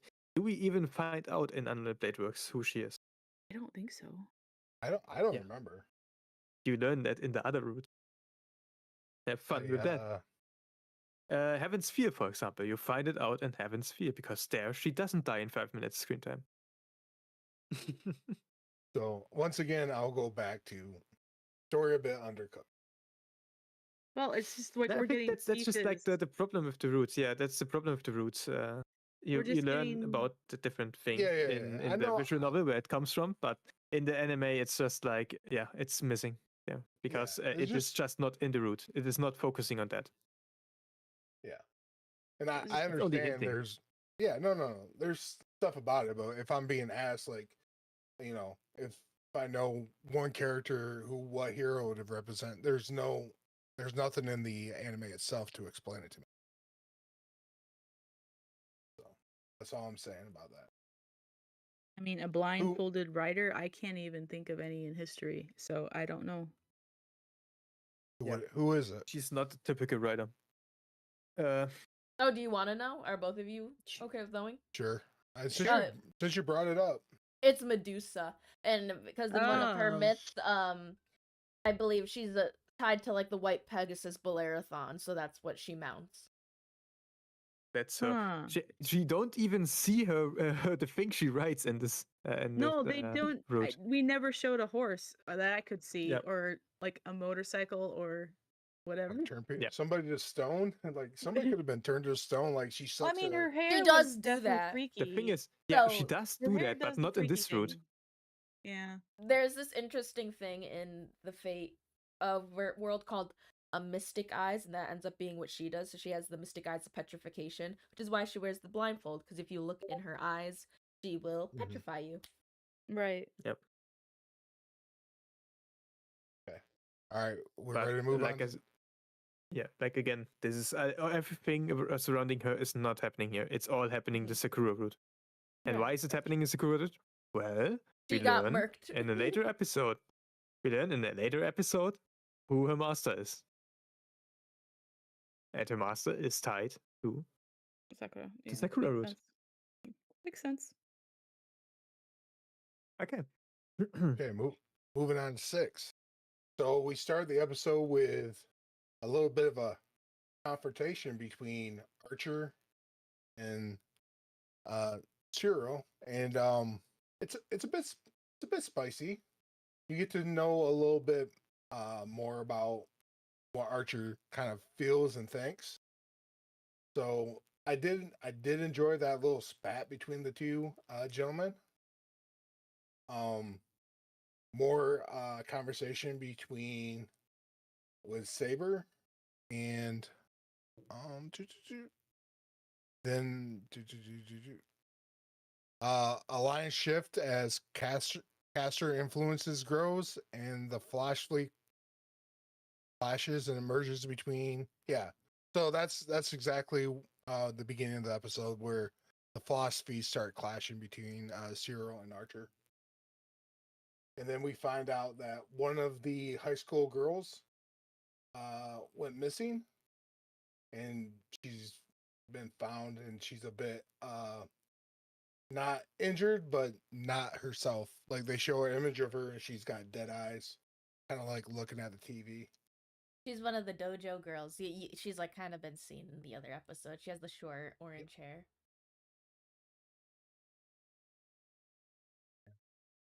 They also investigate the school as well. Yeah, exactly. They look for the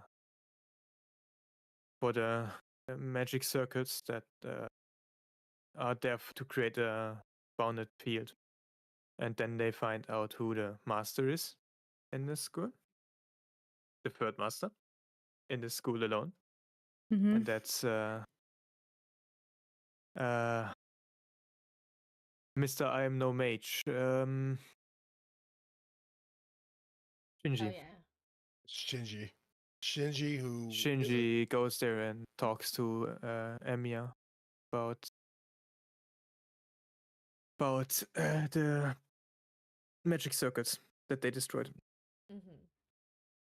That's the there's a bit of a confrontation between those two. And then he gets kidnapped. Leave this guy. get the nicest battle I've ever seen, because this one shows the strength of Archer, or his main strength, which is tactical genius. Man got time stopped and was still able to fight Oh. against the enemy. Yeah, can we go to the Ryudo Temple scene? I love the Ryudo Temple fight. Yeah, I mean- now we get interesting. Yeah. Shiro gets kidnapped by getting stringed up by Caster. And once again, some bondage stuff's going on. Probably Amber is the caster. And we get there, and he gets into the castle. Wait, castle? Temple. Temple. It's a temple, yeah. And there we get caster's introduction, not with name yet. The name comes like right at the end. But here she has him tied up. She wants his command spells. Was there? Well, she wants to serve it. Yeah. Ah. And there we learn first off, Archer arrives and saves Shiro, and then we get Saber outside facing the assassin of this war, who is called a fake assassin because he was summoned in the temple by Caster. And this assassin is Koichiro Sasaki. And he shows his noble phantasm right there against Saber. Noble phantasm, the swallow reverser, where he attacks from 3 different points at the same time to catch swallows. That's bleeding into episode 7. Reward for fight to the death, when we start seeing the assassin and because Saber ends up finding out that she can't get into the temple any other way except for going up the staircase, and that's when she runs into the assassin, and then we get the explanation of why it's like it's built like that. So I guess if anybody wants to talk about the action sequences between these, because this I think 7 is mostly just action. This is definitely a action heavy episode. Yeah. Once again, a thing Fate does really well is the fights between the servants most of the time. The fights between caster and servants are I only like one of those. That's right at the end, Shiro. But yeah, there we get epic servant fights with caster versus archer and assassin versus saber, where Saber says herself that she is better in every stat besides actual combat skill than assassin, and which is kind of hilarious, considering she's the king of knights Well, and she's on the and a saber. Her goddamn class is called after sword, and she's worse in sword fighting than assassin, whose class is assassination. she But is well, on the back foot. heroic spirit. He is just a saber, actually, a saber disguise. It definitely made the whole episode more interesting, though, that Saber couldn't get in because she would have basically ended it. So the rest of them had to deal with things without her. But once again, Archer does not lack. Archer could have killed Caster there, right then and there. Though, while they are sassy, while Archer was like, saving Shiro. This episode was pretty close to the visual novel, but there was one line in the visual novel that made Shiro seem a little bit more sympathetic, of him like thinking in his brain he didn't want to be a burden on Archer, and he probably could have gotten away by now. Mm-hmm. So he does maybe like him a little bit, but I also think Shiro's a little bit of a pushover.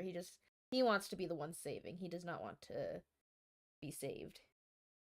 Yeah. Yeah, also, I think this is the episode where we see that Shiro does admire the fighting style of Archer.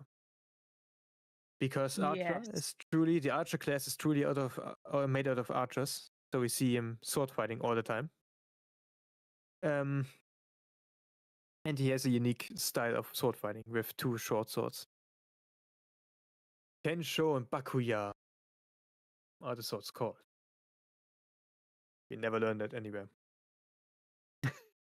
But one thing they show and do not tell in this fight scene is the swords do not come back because they are magically enhanced to come back. They come back because they are attracted to each other. These swords are like magnets to each other. Bakuya and Kensho, they are based on the yin and yang, so they attract each other. They always want to come back to each other. And so one of his fighting styles is throwing them and then creating them again with his projection, and then they come back to him from behind the enemy.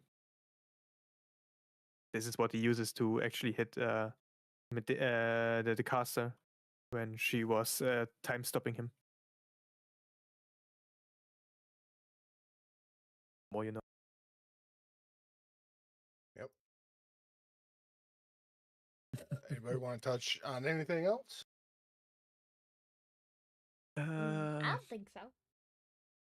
Okay, and we'll move on to episode 8, A Winter's Days, where the heart is. A magical trap is activated at school, and Shiro and Ren and Saber work together to kind of figure out what was going on, because they knew that something was going on, and they thought they weakened it enough where they put a delay on whatever the master was going to do, and nope, they ended up activating the magic circles, and that's when we start seeing all the students get vampirically drained of life essence. Yeah. Or is it their mana, something like that, their magical energy through the life essence, because if you drain it too much, you can just kill them.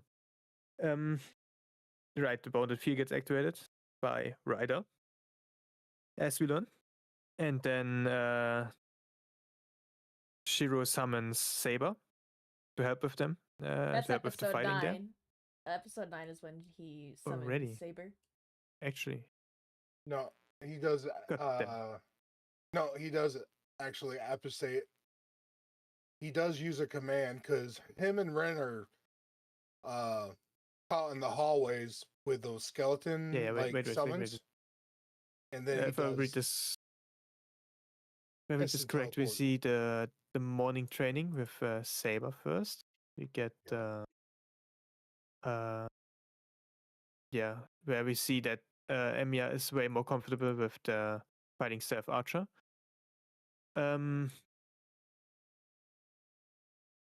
Then they get to Lunch school where we get Rin and being waiting for him and for lunch. Then the bonus field gets activated. right around the 13-minute mark is when they summon Saber. They get trapped by those demons. Now, is that Ryder's ability? Is she can summon?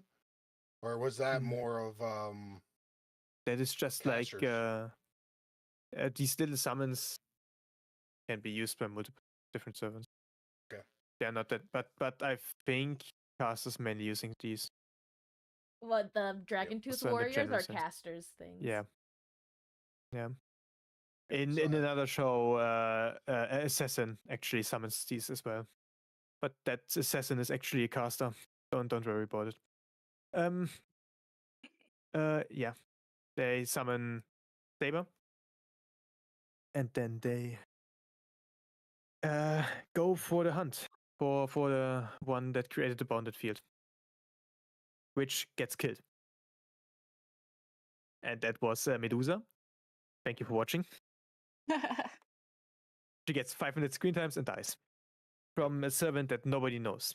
Because Shinji seemed scared. Like really scared, and he doesn't even seem scared by Lancer showing up or Gilgamesh showing up. He doesn't care actually about them. But Esther suddenly, I think, was the one that killed Ryder. I don't know. Who'd you say? We don't know. Yeah, I think me too. it's The one who killed casters. Ryder. It's Kuzuki. Oh, right. Yeah, but he's, of course, Shinji is scared of his teacher more than Gilgamesh. So, You I guys would know also be why more he was scared. able to do it? Yeah, I know. Because that's not you. I know you know. Oh, the teacher? Yeah, did you guys he, like able to tell? Yeah, he's a frontliner. He's a strong mage. But I think that's explaining a different fate why he's able, because he's come from some village that they like are warrior mages or some crazy shit. No. Yeah, he's Right? basically yeah, of old. He kind of like is mystery. So there's this like village out in the woods that's not really touched by human in society because the whole thing with Fate Magecraft, which is I'm not sure how deeply they go into it, is like this Magecraft loses its strength when it loses mystery. So because like society has advanced and whatever, and like the Age of Gods has ended, it's less strong. And since he lives out there in the woods away from society, or lived there, he's kind of like stronger because he's more in touch with mystery. Right. Also, there is caster boosting. Yes, also Casta. Yeah. Which is funny if we look at how he dies and how he actually fights some another servant later on. Because it shows it as well. Yeah, right. Episode 8. I think that was it. Yeah, the bounded field gets relieved. Archer Yeah. gets scolded by Rin. And yeah, they see that caster's in there. At least Saber sees that. As she fights caster for like 2 seconds. And then this one is done. Yep. Everything's And, fine. Everyone still lives. everybody wave Besides goodbye Ryder. to Sakura because you'll never see her again in the story. And I'm sad. So, episode 9, the distance between them. So, they start out with the school clearing up and the cover story, and that's when Archer and Saber have a little tiff out in the forest, and then it moves back to the house, and you see a little conversation with Saber. We see a little bit from the church, and we go to the church because somebody's trying to save their tail, so he don't die because he just lost his servant. And the overseer asks if this wonderful human being that is the best of humanity, if he still wants to be a Shinji. part of, huh? If he Shinji, still yeah. wants to be, yeah, Shinji. If he still wants to be part of the Grail War, because there's still one servant that doesn't have a master. And Yeah. So that's how Shinji gets the strongest servant in battle. yep. Well, and then A man that is blonde and with red eyes. right, Ren still thinks there's a master in the school, and she thinks it's somebody that's staying in the local Ryudo temple because that's where Castor kidnapped. That's where the last battle was, so she thought it was somebody with connections, and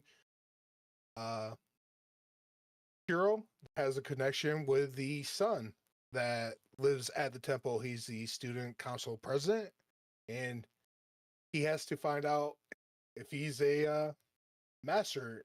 And that scene's kind of funny, where he strips him down in the student council office. Mm-hmm. Yeah.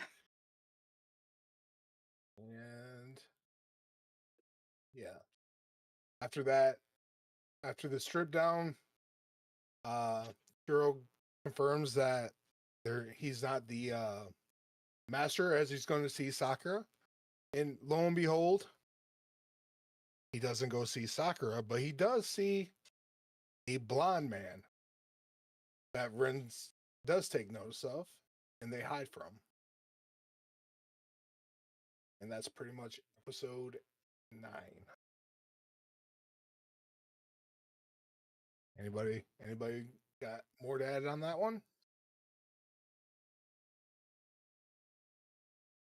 Okay, we'll go to episode 10. Yeah. The fifth.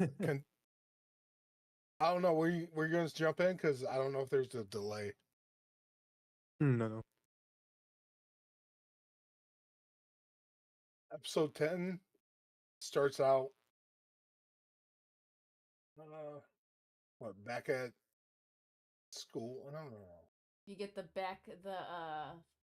dream Rin has of Emiya's past. That's the opening scene. Yeah.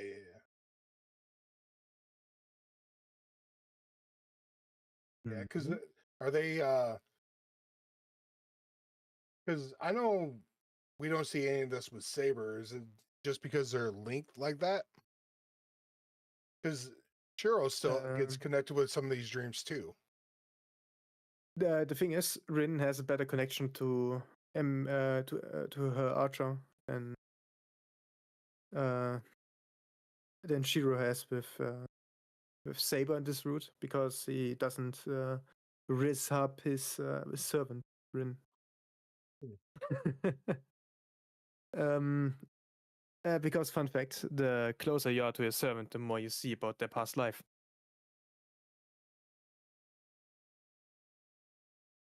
More or less. It is a This fun is thing. yeah, and this is where we also find out somebody's been staying as a guest in the temple because of an interaction between the student council president and the teacher. And then they decided that maybe he has something to do with that. And Ren pushes for them to investigate him. And not just investigate him, she's going to jump out and attack him. And Yeah. that Which leads us Hmm. to an action scene. Yeah, go ahead. Yeah. Here we see that casters can be able to. Do we see that here already? Wait a second. Yeah, right. We get the fight scene in this episode. here we get to see that when you are that a caster can make a mage strong, really strong, because Saber, a close combat character class, gets manhandled by Kuzuki. Man just beats shit out of her. Yeah. And she doesn't even get one hit in. Because, well, she used the sword. If she would have get one hit in, it would have been quite fatal for him. So, well, someone who got a better combat, what is it called? Who has a better Talking about like advantages? no, Or are you still talking someone about like who just does better in the combat. Is Shiro at this point, because Shiro, unlike Saber, does not get easily manhandled by Kuzuki. He does his thing, trace on, and summons Kensho and Bakuya, and actually gets to fight Kuzuki on par, and actually gets to make him bleed. Something that Saber, the close quarter combat class, Well, there's reasons for this. One, he was catches not able Saber to. off guard. Two, Yeah. he is well, caster's magic. There's like some ranking things going on because they're at Yeah. like Ryoto Temple, and so her caster's magecraft gets boosted up to an A plus, but then Rin does her own barrier, so it gets down to an A, and then he catches her off by surprise, and then he's also just relentless after hurting her, plus caster's buff. He has like just some like, predisposition knowledge of how to engage Saber. Also, he has something that is quite useful.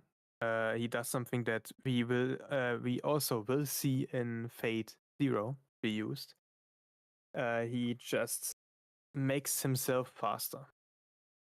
That's something he can do that is established there. I drink Because we see him like this one movement where he gets highlighted in red and is way fast around going around Saber with her barely catching up. That is himself speeding himself up.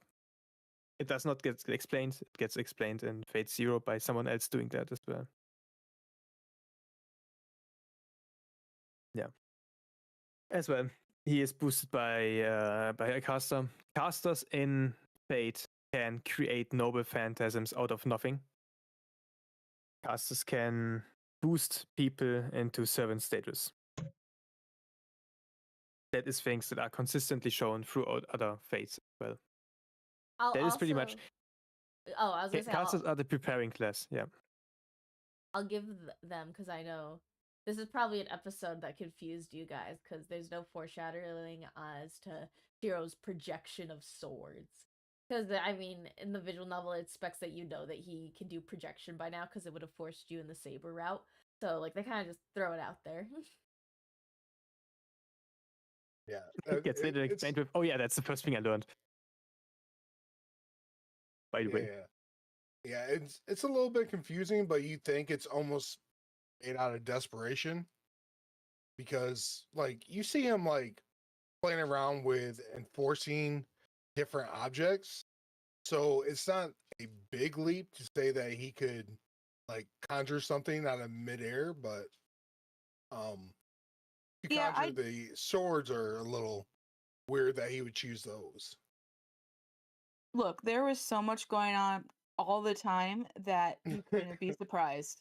Like Right. every episode, there was something new happening, some new villain, some new ability that was showing up. So, like, I was never really actually surprised. Like, oh, okay, Archer can make swords now. I guess okay, so he's not just an archer. It's like it was just like, and also it was pretty clear from the beginning that Archer was this mysterious figure that we were slowly going to get to understand because like he starts out saying, I don't remember. I mean, now I know he was lying, Oh, no, but no, no, you know, not Archer. Shiro making swords. This is the episode where he Oh, like Shiro suddenly making swords. Yeah, conjures sure. them. Yeah, sure. Yeah.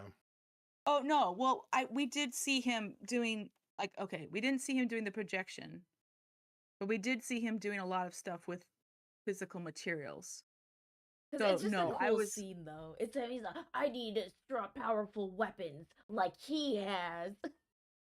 well, yeah, Yeah. and also it had been clear to me that he was really looking at Archer and trying to learn from him. So I guess it didn't surprise me in that sense because I knew that he wanted to do what that guy was doing. So Yeah, it's yeah, also re-established with the training with Saber, where he uses two swords and Archer's fighting style, which yeah, fits him way and better. they even talk about it like and how like he says this just feels better to me, and she says, well, you should do it then. Basically, it's like you should train in a way that feels comfortable for you. So yeah, I think it is remarked on that Shiro has been thinking about Archer's fighting style and thinking, I think that's what I want to do. So yeah, They it do wasn't a foreshadow complete shock. it. It is foreshadowed, and I mean, also I mean, like suddenly started self healing out of nowhere. So him getting brand new magic skills was not a complete shock. Yeah. And like I said, I mean, you do get the building blocks of him like understanding elements and fixing stuff. So to conjure it up out of midair is not like something I was surprised at because we are in a world of magic. So Well, yeah, and fixing radios out of nothing probably also involved some like conjuration or like basically, reconstruction, yeah. yeah, like he puts his hand on the side of a heater and he makes it work again. There's probably some, not just manipulation. There's like he's probably fixing like some degradation in there too. So yeah, it wasn't definitely it was cool. It was definitely a cool moment because Indeed. okay, little baby's growing up. He's got claws. You know, that was a neat moment. I was happy for him. It's I like personally okay, must. Yeah, yeah, I was super happy that he could fight back because he'd been, like through the first like half of like well, like the first like 10, 11 episodes, he was just getting bodied. So, it was nice for him to finally be able to fight back. yeah. I personally must say I love Shiro's magecraft. I love his tracing, his object understanding magic, and then his projection magic. I personally love this as it is. Yeah. Yeah, That's why I love Archer. it feels a lot more grounded than some other forms of magecraft because like he's like basically he's getting his hands in the dirt. He's picking up pieces of metal and figuring how they fit together. It's a very Yeah. I don't know, almost like Also, a blue collar kind of magecraft. I would love to have that in real life when I have to fix something. Oh, for sure. Yeah, exactly. There's a hole in my bedroom window and it stormed and like rain was coming down. I was like, I need to get some caulk and fix that. If only I had caulk fingers. No, the thing is, I have to work with tech, and sometimes I have to find problems in the tech, and we don't know where it really comes from. So we have to do a few Yeah. tests, like physical tests. And if I could just like stand before the heater and just say like trace on, and then know everything that is wrong with it, it would be so much easier for my job. For sure. Exactly. And then towards the end, we get to see Shinji again. And Ah, the the best blonde. character. So. Yeah. And Little worm. Gilgamesh. I don't think he's introduced as the He's not. We character don't yet, learn his name until much later. Yeah, but until the end, pretty much. Yeah. he shows how evil he is with all the bugs. So Well, that is in He- the Mato estate. You will learn in the Sakura route a lot more about this estate and how they actually do their magecraft. And it's See- everything about this family is just also in Fate Zero you learn more about it. But everything about this family is just really ugly and really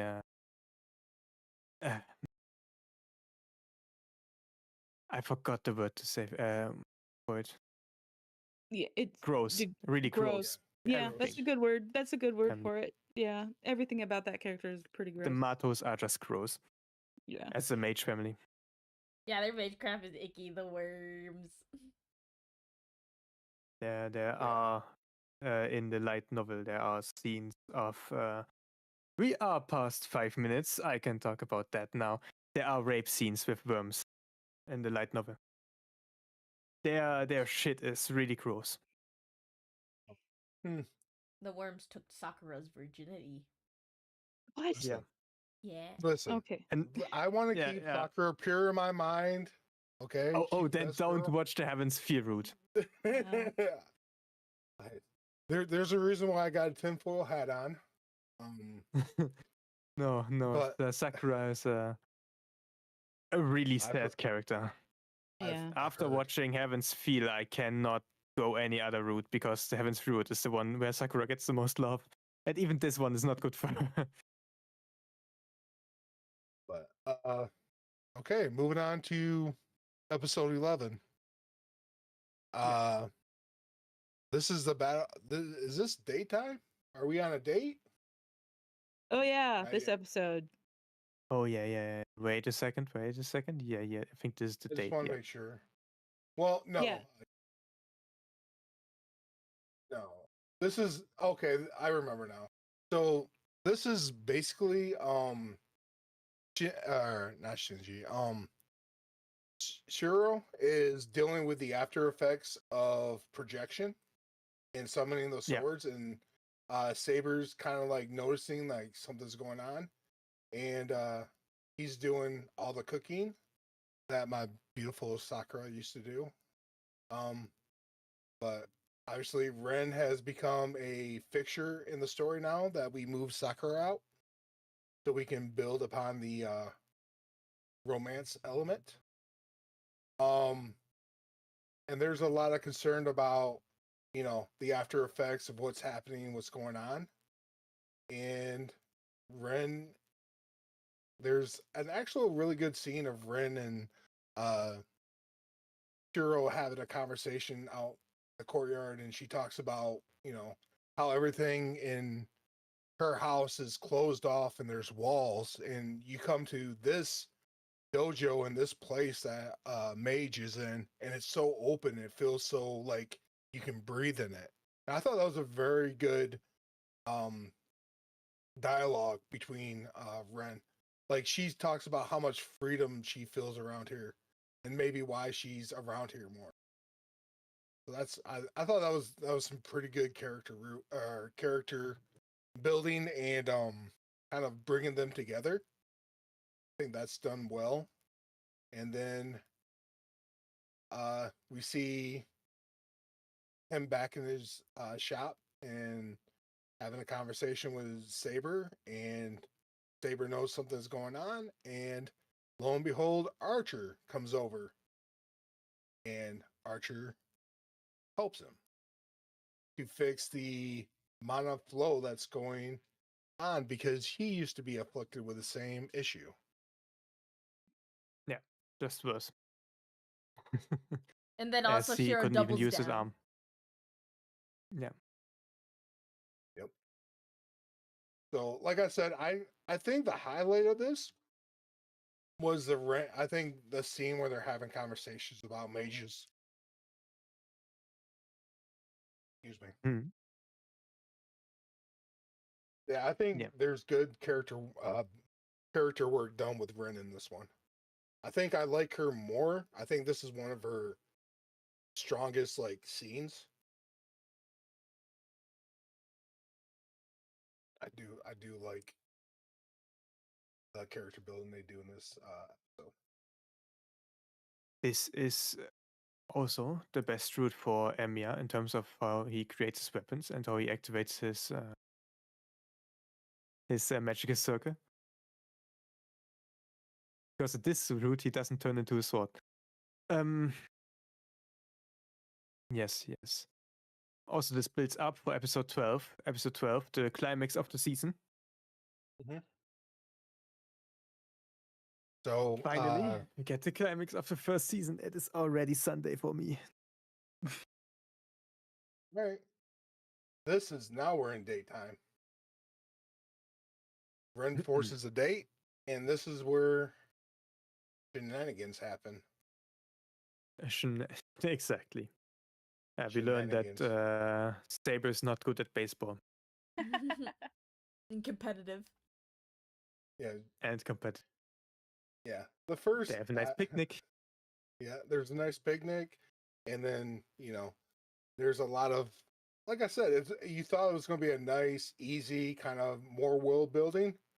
Yeah, Slice get of about life. 14 minutes in, and then on the way home, lo and behold, Castor comes around. Yeah, they drive and then they're on a bounded field and then it rains so much that everything's water. Yep. And then And Caster shows up and says, well, fuck you. My Dragon 2 Warriors I summon are made out of water, so I can summon as long as I have water and everything is underwater.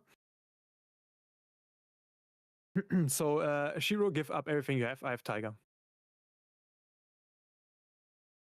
She kidnapped Tiger right before this. This is also in the episode. As Tiger visits the grave of Kiritsugu. so that leaves a decision for Shiro. Does he save somebody, or does he have to give up Saber? Yeah.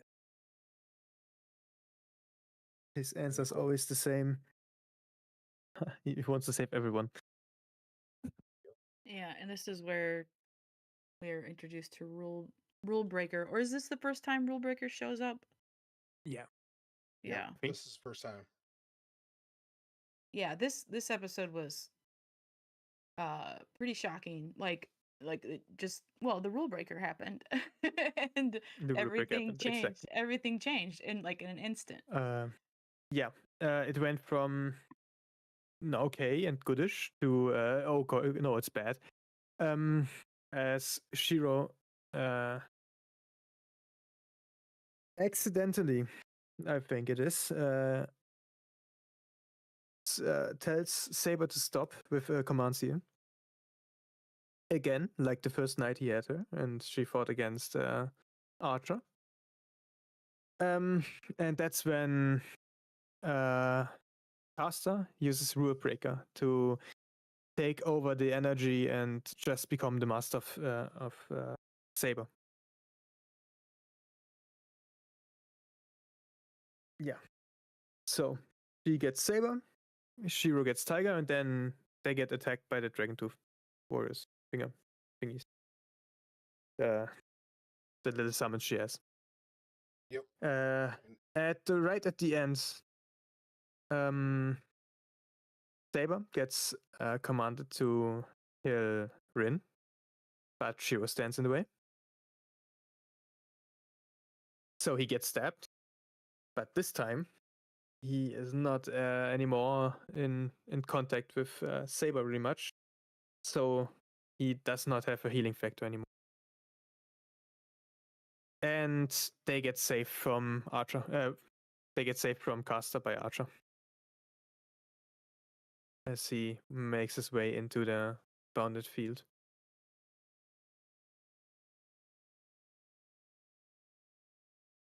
And then they regroup at the Osaka estate.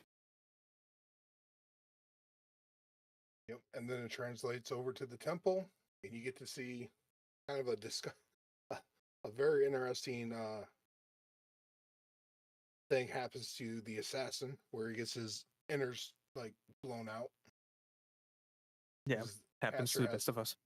Yeah, Castor has a little temper tantrum. Yeah. And then Castor, Yes, she does. this is where, and Castor thinks that she can obtain the Grail prematurely with anybody, and we transitions over to the church.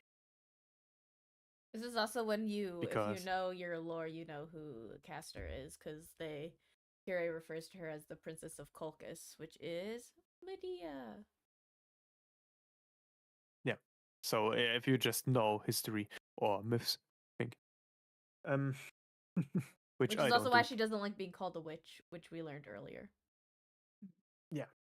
That's why she makes the temper tantrums. Yeah. She visits Kire in the church and tells him, "Fuck you, I'm a master now." Yep. And he says, Lancer, I will do this on my own. So Lancer just sits around while he fights in the church. We don't see the conclusion of the fight. We just see. I don't think we see actually love after this. I think this is pretty much where the episode ends, right? Yeah, we don't see what happens to the priest. You just get a little bit of Ren and Shinji at the end of this episode. Yeah. And that's actually So- where the first season ends. This is the climax of the season. Shiro loses Saber and gets hurt. Then Kirei gets attacked in the church, and he talks to Lancer, which means probably is the master. Like the way they talk to each other. Yeah. Then this season ends. The next season starts with planning Well, of Rin. yeah, the second season, probably the most seen visual from Fate opens up the series, and that's Saber, in a very unique position, Yeah, I in a didn't very like that. nice, in a very nice skirt, I didn't care and for that. yeah, episode 13 is called "Time for Departure." Having lost Saber, Shiro refuses to give up on his ideals. Ren confronts the danger at the church, while alliances fracture further. So this is when Caster's having to. What is it? More of she's trying to force Saber to be controlled more, or she's not completely under her control because she used Rule Breaker. I think that's why she's waiting her out. I'm not sure. Because Ren and Archer has a conversation. They head over to the church and confrontation and betrayal. Yep. So yeah. So now Archer decides that he's gonna switch sides and be on Castor's side. Which this is where I talk about the story kind of it don't make sense for the character that led up to this episode. Yeah, I did. This was a very confusing moment for me. Later, when it's revealed, that he kills her, and he says he specifically calls back to this moment saying, "I picked the route that was slightly more likely to work." Like, okay, so he was planning to double cross her all the time. Like that was what I took from it. I came back to give the knowledge. Please. Caster was trying to break the will of Saber Yes. in the scene before. I got that. Yeah, I got that. Yeah, and then make a submit. Then, Yep. of course, Archer goes over because one Archer versus Caster and Kiritsugu. Kiritsugu? No. And the teacher, man. Mm-hmm. And a Saber that would also have to attack with the commands here is just not a viable strategy for him. Emiya follows them into the church, jumps into action once Archer goes over to the other side, and then they get kicked out. Rin and Shiro. Yeah, to the character that Archer was, or like leading up to it, it didn't didn't make sense to me. Like, because it seems like his relationship with her was good enough, but then like I thought maybe they had a plan, but then the more Yeah. I was waiting for like something to drop, it was just like nope. Archer said, "I'm just my odds are better." Yeah, this gets explained later because Archer has a little nice ability that he uses once he is under her, which leads to the victory against her.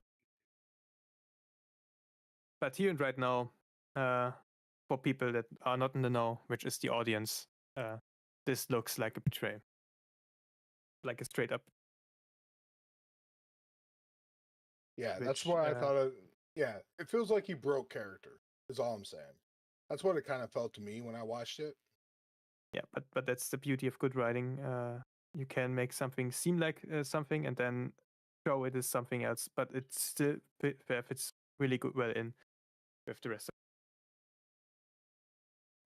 Because Shiro, oh, because Archer knows a bit more about this Holy Grail. um, right. Yeah. Then they both, Rin and Shiro, have to go home beaten with their loss. Both lost their servants, but they still refuse to not take a part this Holy Grail war. They still want to continue on, even though they are both servantless. That leads us into what, episode 14, right?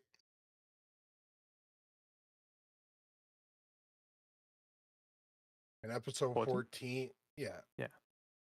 So episode 14 was basically the focus shifts over to they have a little meeting, and then it's basically a lot of backstory for Caster and her motivations.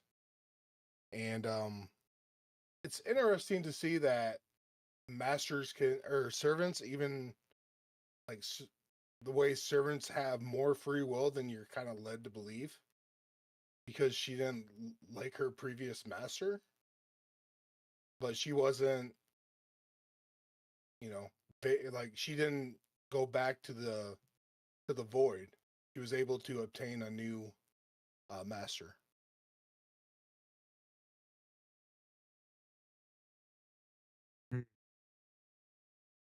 Mm-hmm. Yeah. She killed her previous master. Was the asshole from the Mage Association. Yep. And then I think at the beginning of it, then that's when Ren and Sheer decided they were going to go and see um Ella and Ilya, formed yeah. formed an alliance with the Berserker. Yes. That was their original plan. So they go there. And then the plan is not planning anymore. Yeah. Complete failure. As it turns out, they are not the only ones that want to go to Ilya. As the new servant of Shinji, and Shinji himself also visit them. Mm-hmm. And then Right. Then This is then it gets also real what dark. is it? We get introduced in episode 14 that Ilya contains the lesser grail in her heart. It's a yes. very big plot point. Is it the lesser grail or is it the bigger grail? The lesser grail. So yeah. And then her attendants also die. Yeah. Really. Fairly We rude. learn that Gilgamesh is very ruthless in the way he does things. Also, he has the second coolest ability, summoning weapons. Yeah, a lot of them. Your goat is washed.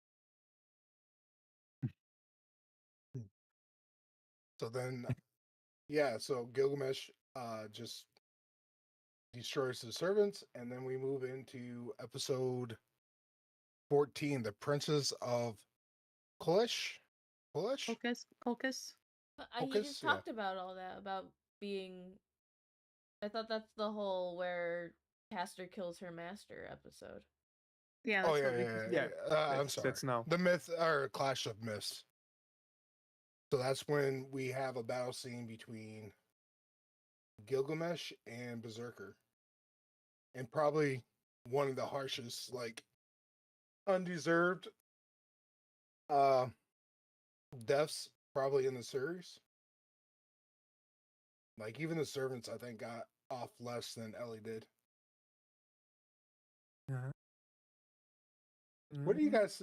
How did you guys feel about this battle sequence between Gilgamesh and Berserker?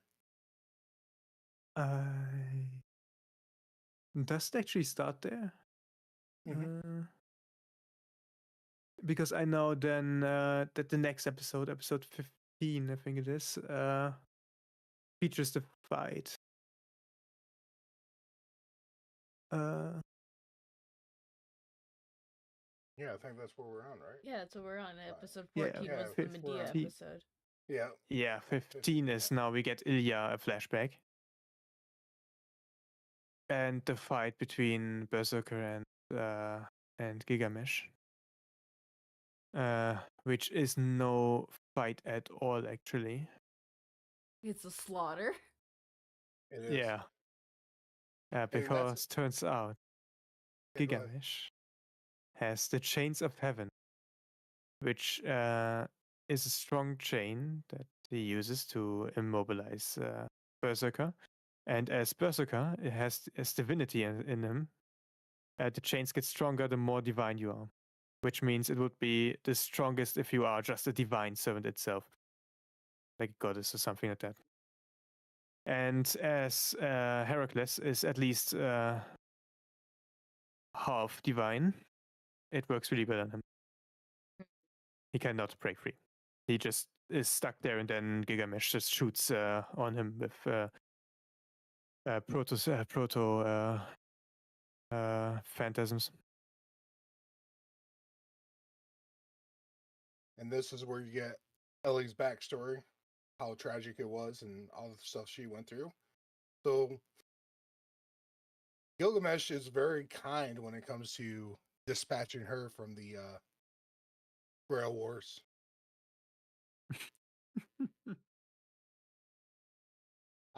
Yeah. This is not like, to me, this is like probably the worst like thing you could possibly do to this poor girl. Very. I felt bad. Like I felt bad that she got taken out this way.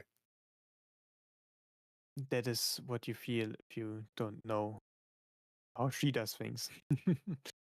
um, because she's I not have to go by that the different. anime. Yeah. I have to go by the anime. Yeah. In this case, Gilgamesh is quite cruel with his way of doing things. First, he takes her eyesight by slashing across her eyes with a sword, which makes her stumble about and try to find Berserker, who is at this point already dead. No. And then does he behead her? No. He gives her a good old stab in the chest. Yeah. So, and then he takes her heart, the Lesser Grail, and decides to leave. Then Berserker does one last act of being Berserker, but he does not get even to Gilgamesh. Like, he surprised him a bit, but well, he was way beyond his limit already. So this is the second servant that dies. I think. And the first master to die. And the first master. Oh, poor Elia. The lolly slaying will continue. Yeah, it was really. I do remember being slightly surprised at how quickly, because You know, when Berserker and Ilya were first introduced early in the season, like in like episode 3 or 4, whichever it was, they seemed like that was foreshadowing for like a really big fight later on where, Shiro and his servant, or Tosaka and her servant, or both of them together would have to take on Berserker and do a big fight. And then instead, they had nothing to do with it. It was all Gilgamesh coming in and killing both servant and master with his just absolutely overwhelming power. So yeah, it's been mentioned that this show is very good at subversion. So that was not what I was expecting. I was not expecting Ilya and Berserker to be taken out by a third party, essentially, when we're going this route and we're seeing Tosaka and Shiro as the protagonists. So it was definitely brutal, very gory, very gross. Like it was hard to watch. And yeah, for me, having all I knew about Ilya was that very sad backstory, reminding me of Evangelion in there. And then just watching her die, it was definitely a rough episode. Very dark. It was very So, dark, but it gave me Um, hope. It gave me hope that at, the worst person in the series was going to get it worse. at this point, I want to appreciate the way Fate does the storytelling and how characters land where they are. It always makes sense with their actions and what they plan to do. Like the reason Shiro and Rin are there, we know the reasons why they're there. We know the reasons why Gilgamesh is there and Shinji, because they know about the Grail and Ilias, in the sense of Ilias' heart. Yeah, we do So every always get character is there for a reason. And we do always get backstory like at just the right time. Like we got To be sad. Caster's backstory just in time to humanize her just a little bit so that you could be a little sad when she died, although she definitely deserved to die. And then you get Ilya's backstory just in time to be sad when she died. And I trust you when you say that if you knew all of Ilya, you'd say that she deserves to die too. But yeah, not knowing that part is like, wow, it was rough. Yeah, you're like, why? You're like expecting that she's done like bad things. Like you'll see for that brutal of a death, usually like in standard Western movies, like you'll see that person like be a Kick a horrendous dog. person. Yeah. Yeah, and you Like don't see kick that dozens here. of dogs. Oh yeah, yeah. We slightly got into the next episode already. Lemao It's all right. 16 is where he takes out the heart. That's Yeah, how we usually yeah, get when we're into this part of it. Yeah. yeah. Everything starts running together because we're like, well, yeah, because this happens, and we kind of breach a little bit into the next one. But yeah, episode 16, a winter's, is that it? A winter's day and Yeah, Windows winter, Day or is the the shape of form water. Vicious Day. And that's when we Exactly. get to see Lancer again after Ren and Shiro don't really Yes. know what to do. Lancer Yeah. pops in and says, "Well, I could be of use." Yes, yes. So they make up a new plan. Well, actually, first they need to have a marriage battle. Emiya and Rin. Yeah, It's like a comedic thing for in between the tension, because we are getting close to the end at this point. Mm-hmm. We are working straight towards it. Because once the first servant dies and the first master, it slowly picks up.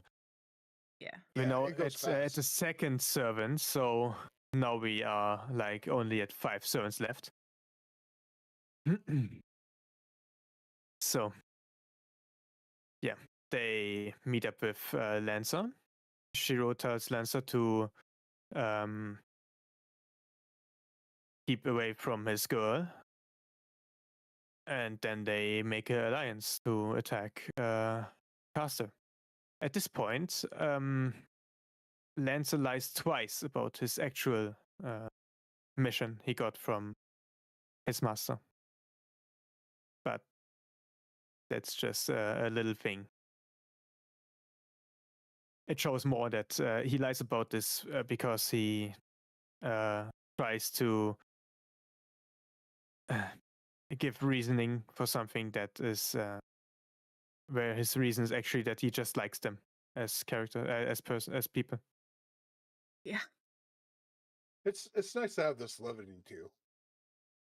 Yeah, it's like he actually Lancer actually kind of feels like a hero. Like he's a dude who's Imagine. like, yeah, right. He's like, I want to protect. If I like, he didn't he literally say to Reen, you know, if I had a female master, I want her to be like you. Like he's choosing them, which is That's rare. yes. So we yes, they get their plan to attack Caster and defeat Caster, which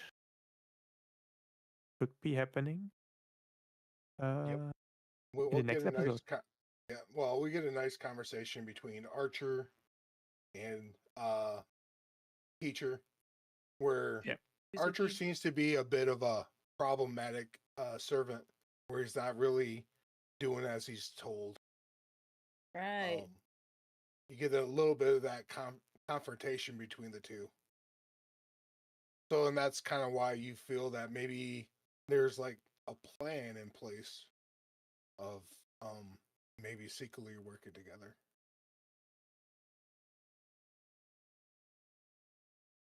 So, right. Yep. And then 17. more, yep. We get So 17, the wailing of the blood.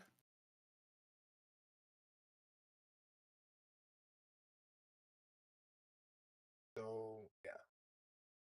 Well, go ahead, Wolf. I mean, this is we have what Archer and Lancer battling it outside. Yes, we get the big battle, Lancer versus Archer, in which they get surveillance by Caster. That's why Archer pretends to be loyal to her. And then at the end of the battle, when Amiya and Rin are already fighting it out inside of the church, he just tells Lancer that his entire plan was to exhaust Caster's mana by fighting with Lancer. Which, fun fact, his shield, Raw Ayas, that is completely mana based. He just uses the mana from Caster with this shield for the entire duration of the anti-army version of the Noble Phantasm from Lancer. His throne Gaybook. And So then we get a little bit of the backstory of the teacher. It talks about him in the village and why he's able to be a frontline mage as well. Just kind of skipped over that. yeah. Well, who cares? They're dying in this episode. So, as it is often that way. Yeah, the fighting we get. I think the actually ends with a cliffhanger of blood on the ground, and not actually seeing the end of the battle, but we see that Hero has got at the end of his power with those projections.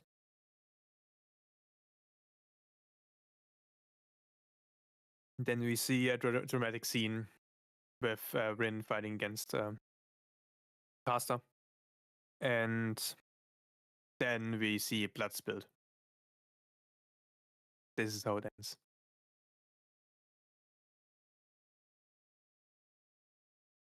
Oh yeah, you get the Medusa hugging her master, you know. Crying over him for like protecting him. She didn't want him to die because she fell in love. This is episode 18, I think. Oh, 18? I thought we were on 17. Sorry, I'm slow. Yeah, we're at 17, and I think we are now in 18. I think 18 starts with a recap of how the fight between Rin and Caster went. where Rin just decided to cast Fist. Mm. As she saw that her gems are useless against caster, she decided to hand-to-hand combat caster and beat her up, which works. Then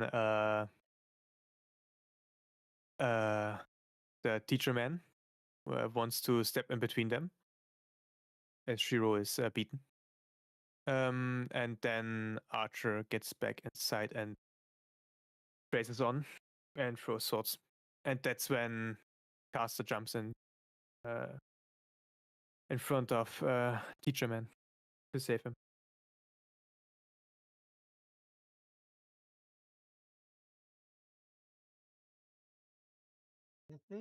Sorry about that, guys. So Teacher Man, Kuzuki. after I'm blanking. Kuzuki, after seeing Medea die, decides to fight on. When Archer, who somehow is now not as damaged anymore as before, after being hit by Gabe Bulk in the anti-army version, makes easy fighting with him. Because Caster, unlike Saber, knows how to use his weapons. And being a little shit against Saber in this show.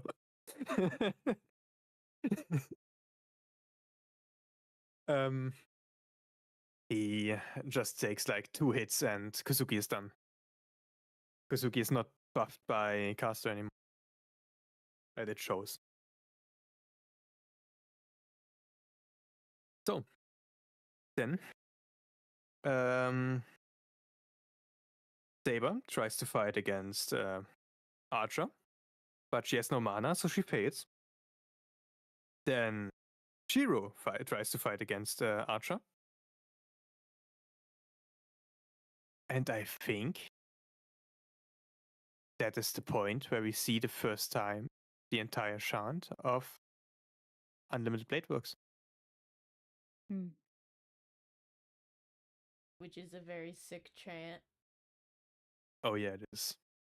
I am the bone of my sword, known to life, nor known to death. These hands have created many weapons. I know it. It is I have cool. created many. It is cool. It's a cool So these hands incantation. never heard one of them. Even in the dubbed, it's really done well.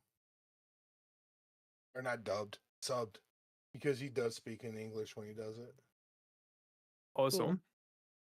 yeah, in every game as well, even in the JP version, always the English chant.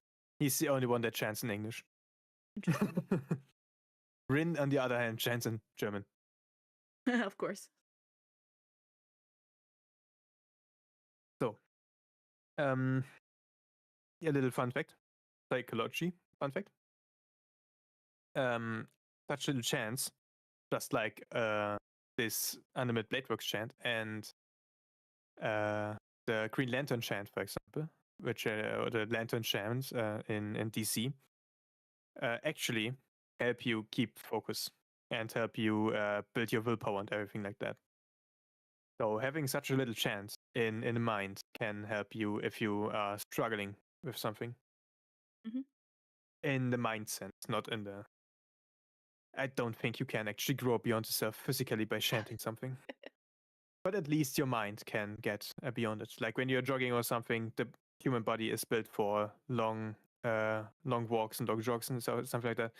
If you're jogging and you're feeling you're at your willpower end, try a chant and try to keep that on.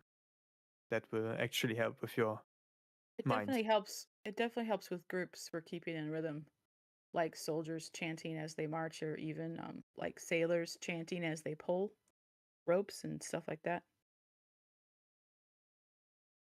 So that's the little psychology fact of the day. So you guys learn something.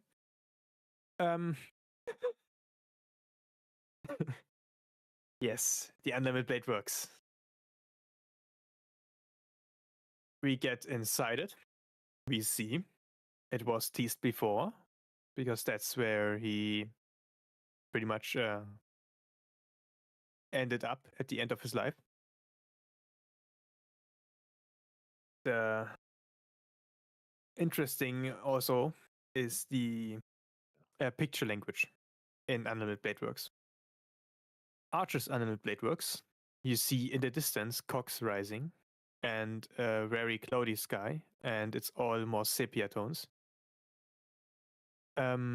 Because he feels like a cog in the machine. He is just a tool for the will of something else. He does not see himself as doing his own choice. So we all know the Unlimited Blade Works is a reality marble, is his inner workings projected onto the world.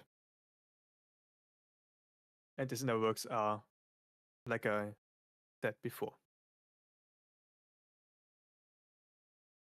Yeah, it's almost like a spy or a space and time that only he controls. So it's kind of nifty because nobody else, you don't really see that. In the dub, they call it a reality marble. Yeah. It did remind me of like domain expansion in JJK. Yeah, kind of Yeah. like that. It is kind of like, but it was before JJK. Yeah, and I Yeah, figured for this sure, was- for sure, long before. No, Yeah. and I thought this was almost something like Caster's water thing that she did. Yeah, but kinda the like same thing. Kessa, it's just like, yeah, she's bounded fields. Yeah. Yeah, but then she built Um, like whatever. Yeah. For the reality marble for Archer's thing was is really just his inner workings projected onto the world. That is Noble Fan. With that, he also shows like how he thinks. That, which, like I said, the cogs in the background, dark sky. Because once Emiya takes over the Unlimited Blade Works, it looks a bit different. Oh, you're saying But we will get there. clocks. See. Yeah. And the That's cogs in fun. the background. He feels like a cog in a machine, Is not that like a oh, cog? Yeah. sovereign Okay, it person. sounds like you're saying Cog. cock. I'm not gonna lie. Cog. Cog With a Cog. G. machine. Cog. Yeah. Gogge. No, that is a neat artistic detail. I like that.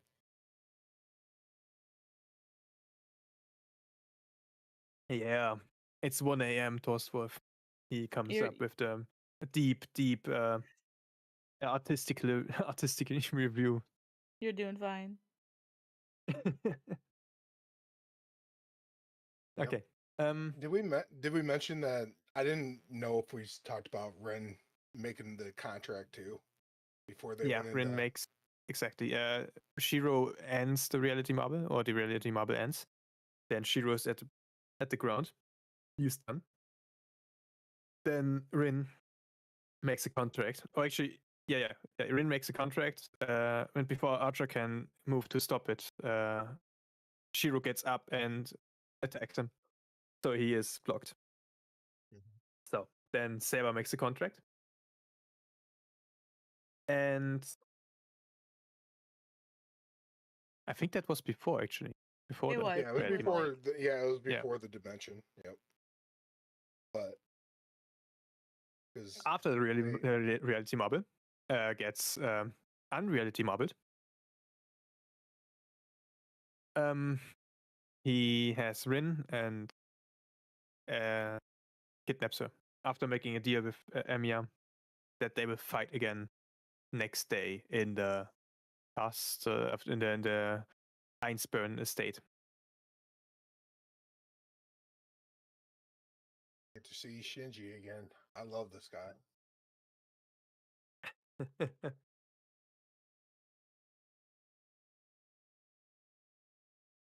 Yes, and with that, I Gilgamesh wants think you. Because Gilgamesh wants to use Ren as a catalyst for the Grail, right? That when they talk about it here towards the He end. says that she would make a good like a good catalyst for the Grail because she's threatening to kill Shinji, I'm pretty sure.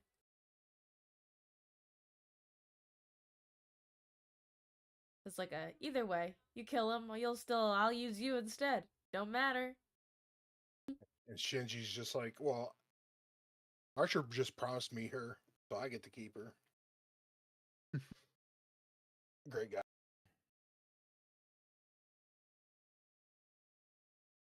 And Saber and can't talk.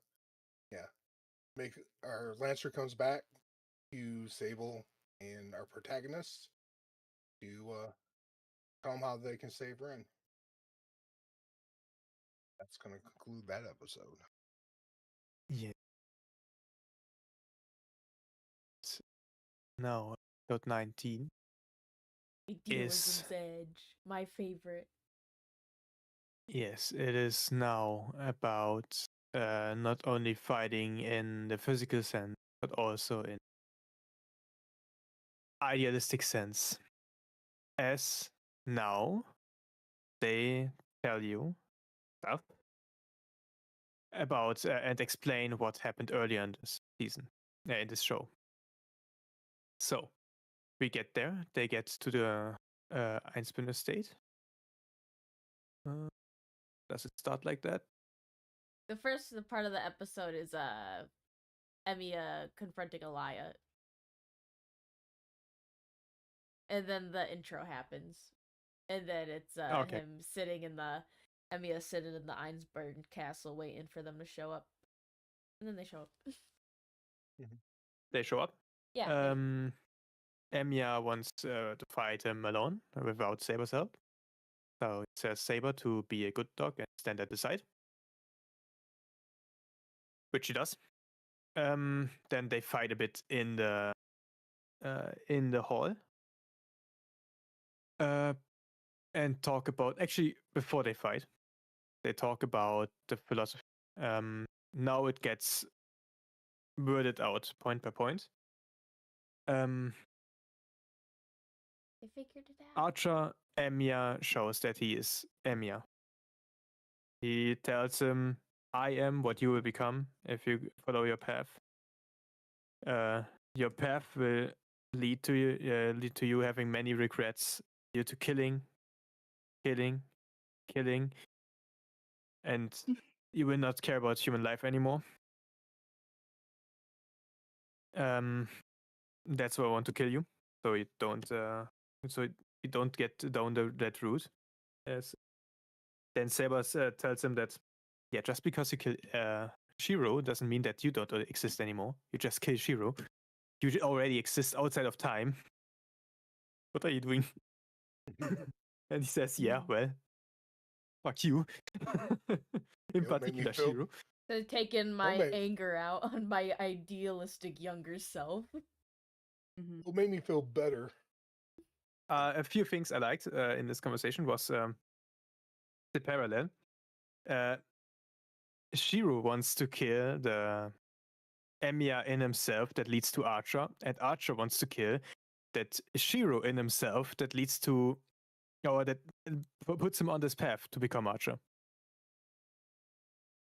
Like the one wants to kill the bitterness, and the other one wants to kill the idealism. Mm-hmm. So then they then after the long speech from Archer, he throws a knife down, or a short sword, and tells Emiya to go kill yourself. Emiya says, no you, and then they fight. Yep.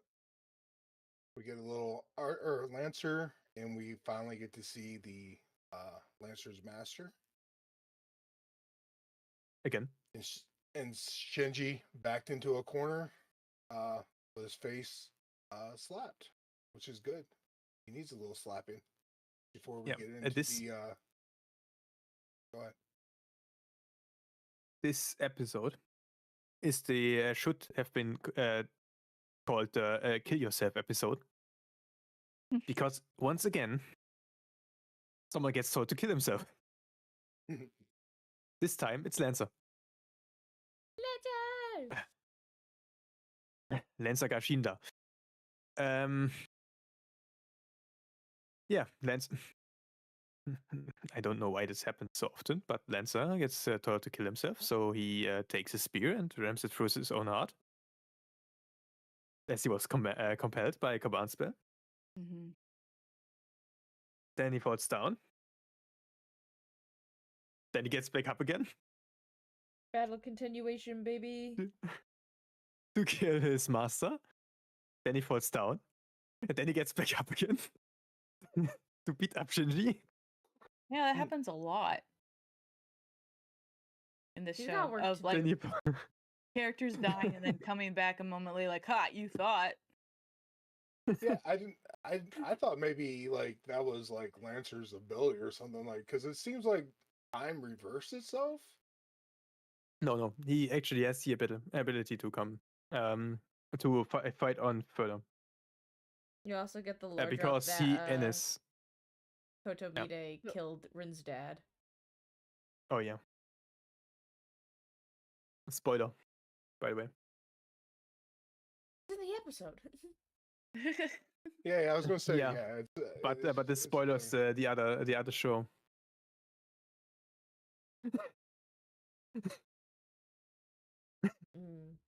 Fate is so nice to watch. Wait, If it's you not watch in the timeline. Fate Stay Night, then you spoil yourself what happens in Fate Zero. If you watch Fate Zero, you will spoil yourself on a few things on Fate Stay Night. So, yes, exactly. Kotomine shows his true face. He is a psychopath that does not even know what he lives for, actually. And in this route, he stays that way. There is no further character expansion in this route, so he dies like he lived, getting pierced by a spear.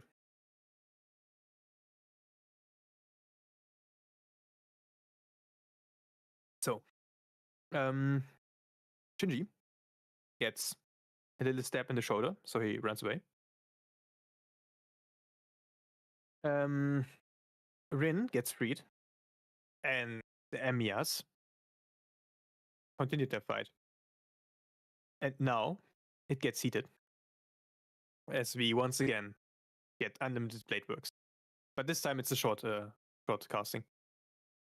This time he does not go the entire route of the and this time Shiro is more prepared for this. He actively blocks all Archer throws at him.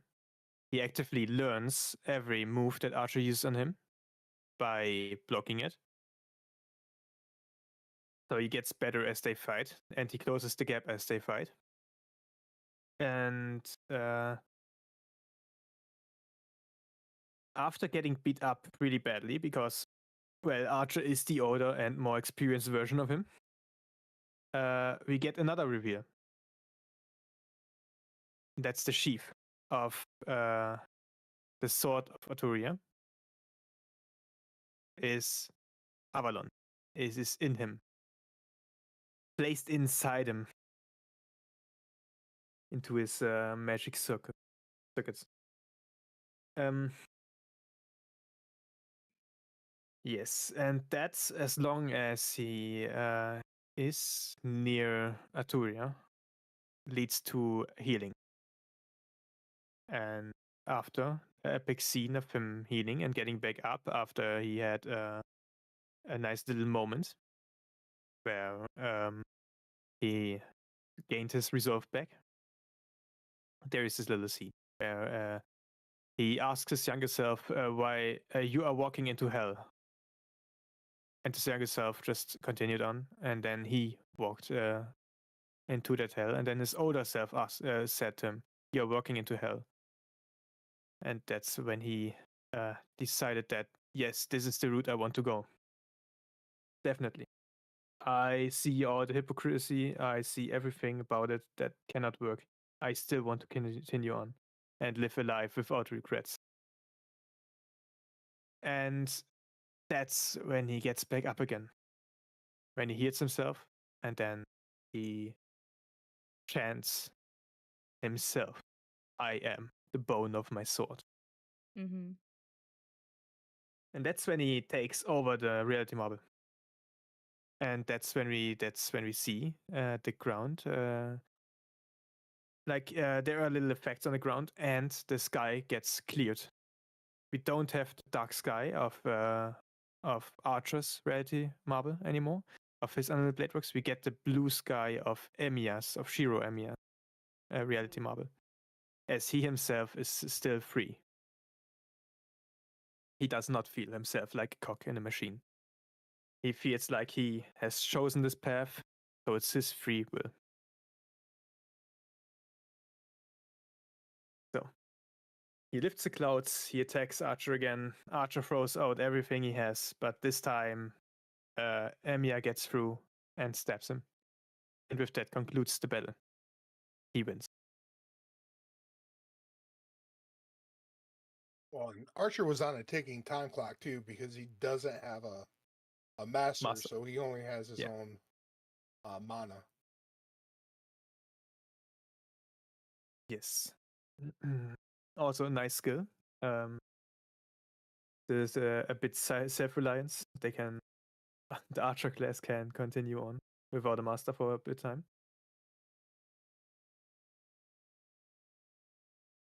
Well, Which in other shows we learn it's actually just a special skill that also other servants in other classes. I was going to say, we've seen that with Caster too. So, I mean, so I wasn't sure about that. I knew, like, with Caster, she was able to find somebody else. So it made sense that he should. Assassin kept on existing further than his master. I mean, there's an amount of time that a servant can, like, exist after kind of like killing their master or whatever. I think it depends on how much mana they have. Or if they... At this point... I don't think Medea has the explicit skill, though, that keeps her going on. Like, she's just able to do it because she's a really good caster. She's, like, the upper echelon of what it means to be a caster. Yes, in the beginning it was mentioned by Shiro in, like, episode whenever they fought in the temple, that her spells border to real magic. Because of teleportation and stuff she does. And real magic is in Fate something completely else. That's the shit nobody understands.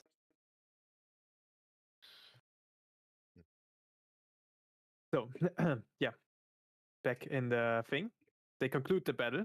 Then Archer gets the title Best Troll in Fate. Because he gets shot by Gigamesh. So he kicks Emiya away, so Emiya survives. And gets even more shot by Archer Gilgamesh.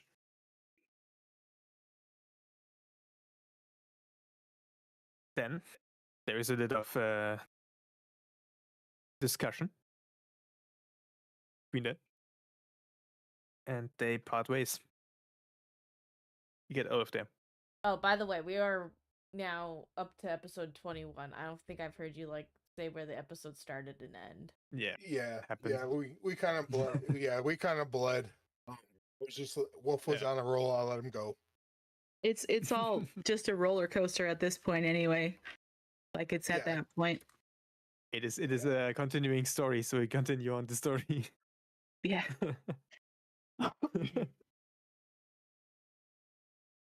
Yeah. Episode 20 was when he activated Noble Phantasm. I do want to say at this point that I did find Shiro's character arc pretty satisfying. Like, when he first shows up in the show and he's so, like, just incredibly naive, I definitely thought, okay, so we've got a battle royale show with a character who is just, like, too idealistic. Like, this guy cannot survive in this setting. So either he's going to have to change or it's going to break him. And if the story doesn't do one of those two things, it's not good writing. And then and I was thinking that like the whole season essentially. So when we actually got to this like kind of ultimate kind of way to have an idealistic character face the horror of the world essentially, like I really liked it from like a character writing level and a story writing level. I thought it was very effective, and I was pretty satisfied with the conclusion that he came to, that like yes, it is stupid to be naive, it is stupid to have these ideals, and it is hypocritical to think that I can make myself happy by making other people happy. Like that's not really how it works. And yeah, I should probably take more care, but I don't care. I am going to do this anyway. This is what I choose. And honestly, it makes me think that this version of Shiro would probably survive. Like he probably won't turn into that version of future Archer because he already kind of faced the the cynical nature of this awful world he lives in. And so, yeah, I actually really liked it. I thought it was good. Yeah, I do like his character. It's Who it's is nice to see somebody that doesn't just blindly go into everything and going to fix everything. Like he knows that he's destined for, hardship.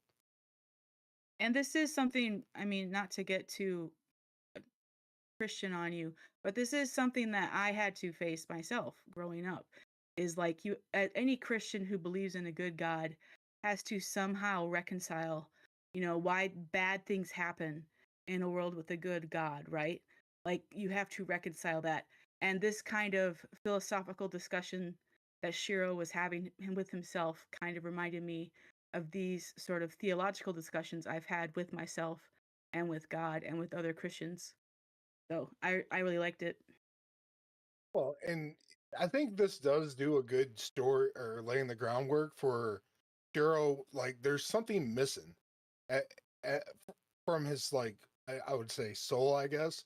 Like, that's why he fills it with helping everybody out, because he felt that he shouldn't survive the tragedy that happened 10 years ago. yeah, Mm-hmm. So, yes, like, that was good.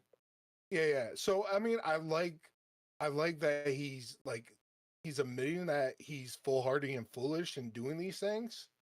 But I just don't know, and maybe you guys could kind of tell me if they explain it more. Like this, like Archer version of him, do they split? Like, is this Holy War? Does this change his outlook, or is this who he was before? It's a He different became timeline, and the Shiro that's in this anime doesn't become Archer. Yeah, that's what I Cool. thought, and that's why that's I'm why I glad to kind hear of that. like. No. I think it's the introduction in how sloppy. I'm going to say sloppy. The sloppy the way they introduce Ren and what Ren does to make him try to be more selfish. I really kind of that's what I like about like I said, this they do a good job with really good story building at times. It just seems like it gets dropped off here and there. So no, I do like I said, I do like his character arc through the whole thing. Sorry we tangented, but yeah.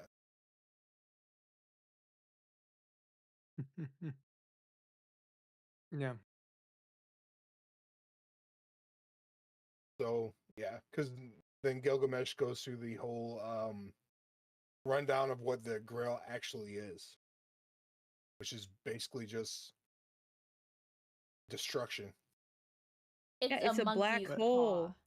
It's a black hole of human greed and malice, which actually I did find this kind of satisfying too, because the whole time I'm thinking, Holy Grail, you're calling this a Holy Grail and it's calling for people to kill each other? Like what kind of holy artifact calls for Well, battle royale? Yeah. this is And the then it lore turns that you're out missing on. right. Well, and then I get to this episode and find out that oh, it's not holy at all. This is actually demonic. That makes more sense. They just call it Okay. holy. It's not actually holy. Well, There it is is actually the actually third magic. There's a reason why. It's yes. technically the Grail has been corrupted. In the Okay. third, I think, Holy Grail War, there's Yeah, a yeah. family summoned what is called an Avenger class Angra Mayu. And Angra Mayu is the root of the world's evil. He's a servant that he was basically this kid that everyone like kind of put all their everything that was bad, it was his fault, and he was really weak. He died really quick, and because he died really quick, he tainted the Grail and with his evilness and made it so like that's why Medea is able to be summoned. Otherwise, the Grail wouldn't be summoning anyone that is not good aligned. Interesting. Okay. There is another show that would be Fate Apocrypha, where the Nazis take the Greater Grail. And well, ex-Nazi, he was part of the German army, and then decided to desert it and steal the Holy Grail. Alternative timeline, things happen. Yeah, sure. Yeah. And this one gets actually a saint to try to use the third magic to literally bring all souls on. Well, yeah, yeah. So there is a use for a saint for a Holy Grail. Well, I mean, Yeah. the Holy Grail is essentially just in the Nasuverse. There is this idea that there is magecraft, which is still follows like some sort of laws of like you got to do something to get something, and then there's magic or true magics where it's you don't have to do anything. It's just you do it. There's no equivalent exchange. You basically are on the powers of gods, and the third magic is basically wish granting magic, and that's what the Holy Grail is. It can grant anything you wish, anything you want. Before it was a monkey's paw, and now it twists your wishes. Monkey paw. But this time, Mm-hmm. This time it's a tainted grail. It's sad. Okay. They learned it. That's what Gigamesh is talking about. Mm-hmm. Which is why the mud is black. Yeah. And finally, towards the end, Shinji gets a little comeuppance from Gilgamesh. Right. Well, even if The- I slightly misinterpreted what the Grail is in the lore, I still liked that there was somewhat of an answer for, why this awful thing was going on. Is because it's like fighting over an awful object. Yeah, well, the Holy Grail was started with people that tried to make something that can grant a wish they want. And like these 5 families, I think it was. The what? The Matos, the Einsburns, the Tosuckers. Well, yeah, I mean, the way the Einsberg reached the third magic first, because they didn't reach it in a nice way. Magecraft, and it's all like the ways that they mean to like reach the root are not nice whatsoever. I'm pretty sure they turned Justice, which is another homunculus. It basically looks just like Elia. I think they like used her body and turned her into the dress of heaven. Stuff like that. It's a very beat. Like mages are not nice. Mages are No. you throw your humanity away just to like in the hopes of reaching the root, which is like nirvana. That's like where all the souls go. That's what they want. Okay. Yeah. Well, on a meta level, I suppose the Grail is just power, and as we all know, power corrupts, and absolute power corrupts absolutely. So, like on a philosophical level, yes, it makes sense that the Grail would inevitably become corrupted if such a thing were to exist. So I actually anyway. don't think that power corrupts. I think it enhances what is already there. They're just like money. It enhances what already is there in your in your body, in your soul. And if if a good person had power, they would not do bad things with it, probably. But you need a really good person. You need the golden retriever kind of person. I mean, you get like really complex conversations in Fate like that where like at the end goal, like maybe their end goal was to like keep humanity all from dying, but the way they got there, questionable. Yeah, because I mean they showed like over and over again in this that they used to just sacrifice humans to create magic callus, or what's the word I'm looking for? Crystals Crystal. and shit. Yeah, yeah. So they just like take people and kidnap them, and you know, use their bodies for magic. I mean, there's nothing. They definitely show mages are not good people. Yeah. That's the entire conversation Tosaka had with Shiro. Actually, talk to him. That Which is is also why Tosaka's so weird. Which is because, like, you know, that she kind of struggles. She still goes to high school and whatnot. When by all means, the other people who are like children of mages, they would be fully in their like magecraft, like doing what their family's lineages taught them. She like still Yeah. holds Do you on to think like her humanity side of like being a normal girl. was it because her father died in the past Grail War that she was on her own, so she was able to make those choices? That's why she's kind of a complex character in this timeline. Yeah, and it's also just sort of like where her family stands because her mother's alive but not really in the picture. So she's always been independent. You know, she matured really young because as if you're a mage's child, they like push you in like by the time you're 4 years old, you're learning Latin, you're learning German, and you're reading magic tomes. Yeah, I mean that's kind of like I do like even Ren, like I like the character.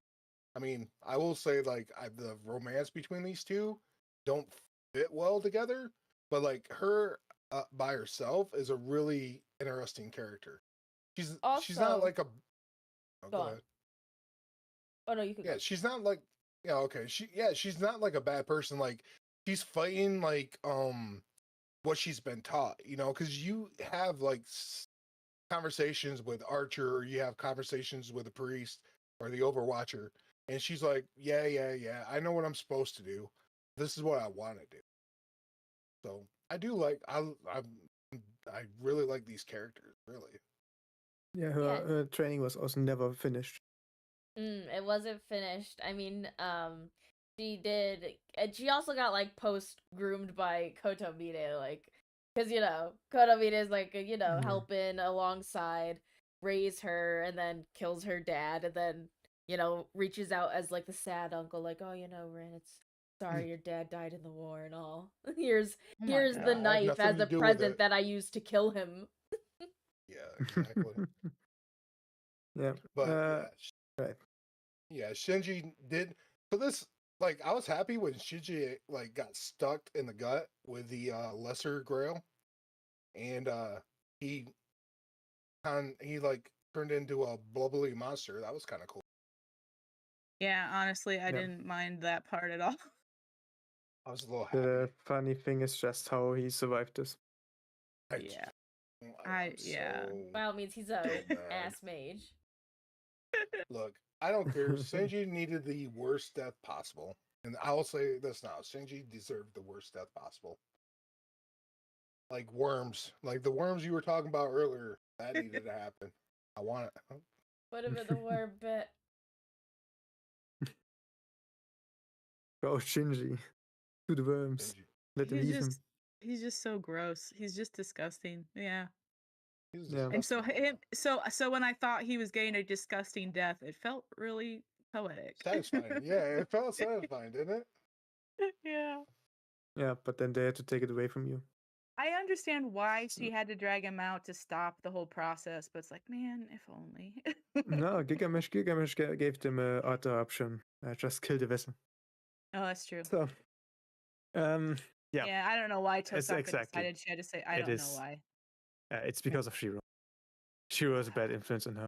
Oh I my think- Yeah. God. Okay. You know Hero what? You're right. justice. You're right. Bad. Nope. Nope.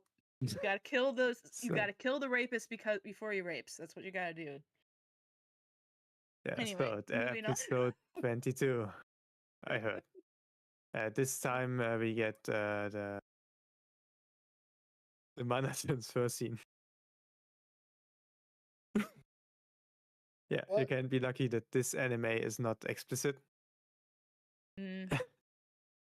because it went down a bit differently in the visual novel, in the original visual novel. I don't know how it goes going down in the remastered visual novel.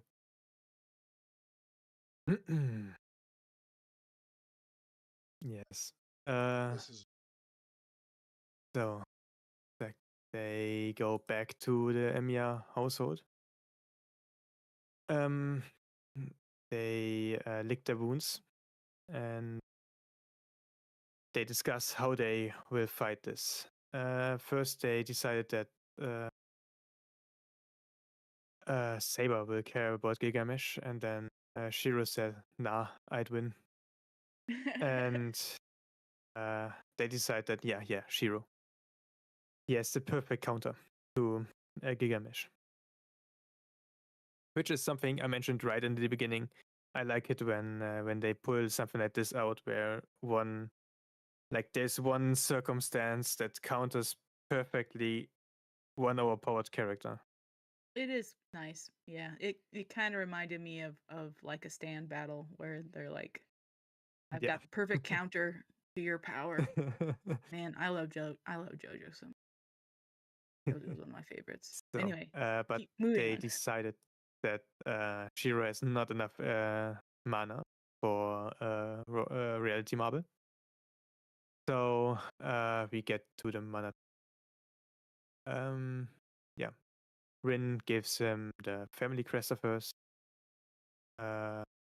so he can use her mana pool, just like Saber does. Which means she got one Noble Phantasm each. Saber can activate her Noble Phantasm once, and Emiya can activate his Noble Phantasm once. And yes, at this point, Emiya, the mage, has a Noble Phantasm. Yep. Sure, why He's not? the exception to every rule. I mean a lot of them at least. Yeah. He does have quite a stole bit the of Noble plot Phantasm. armor. Yeah. Yeah, No, he's actually, been no. covered in He has, plot armor the whole entire time. How many times has he has the stabbed? opposite of the. He has the opposite of plot armor, but it's only visible if you play the visual novel. Because in this novel, you can actually decide things, and when you decide wrongly, you die, and you die often, to many gruesome deaths. But Because I mean, in this anime, he's been stabbed this like is 4 times by Lancer. yeah, mean. Well, for a good chunk of that, he had that healing thing from Saber. Yeah. So Also, at one point, he actually died and got revived, yeah. So which also made sense since they all were there. And I'll revert back to plot armor. He's got to make it to the end of the season. We got to keep him alive, guys. Oh, it's the name of the show. Yeah, Rue. What? So,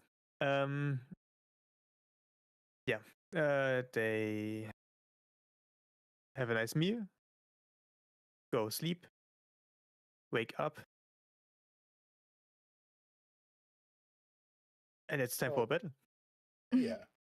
Well, when she gives him the crest, he actually slips into her, I don't know, mind. Like they have a psychic link, and he ends up seeing a memory. Her watching him. Yep. He sees the scene where he is trying to get this high jump, I think it was, to make it work, and he fails every time. And she watched him for a long time. And fell in love with him, probably. Yeah, that's the Probably. romance. That she fell in love with him there. Yeah.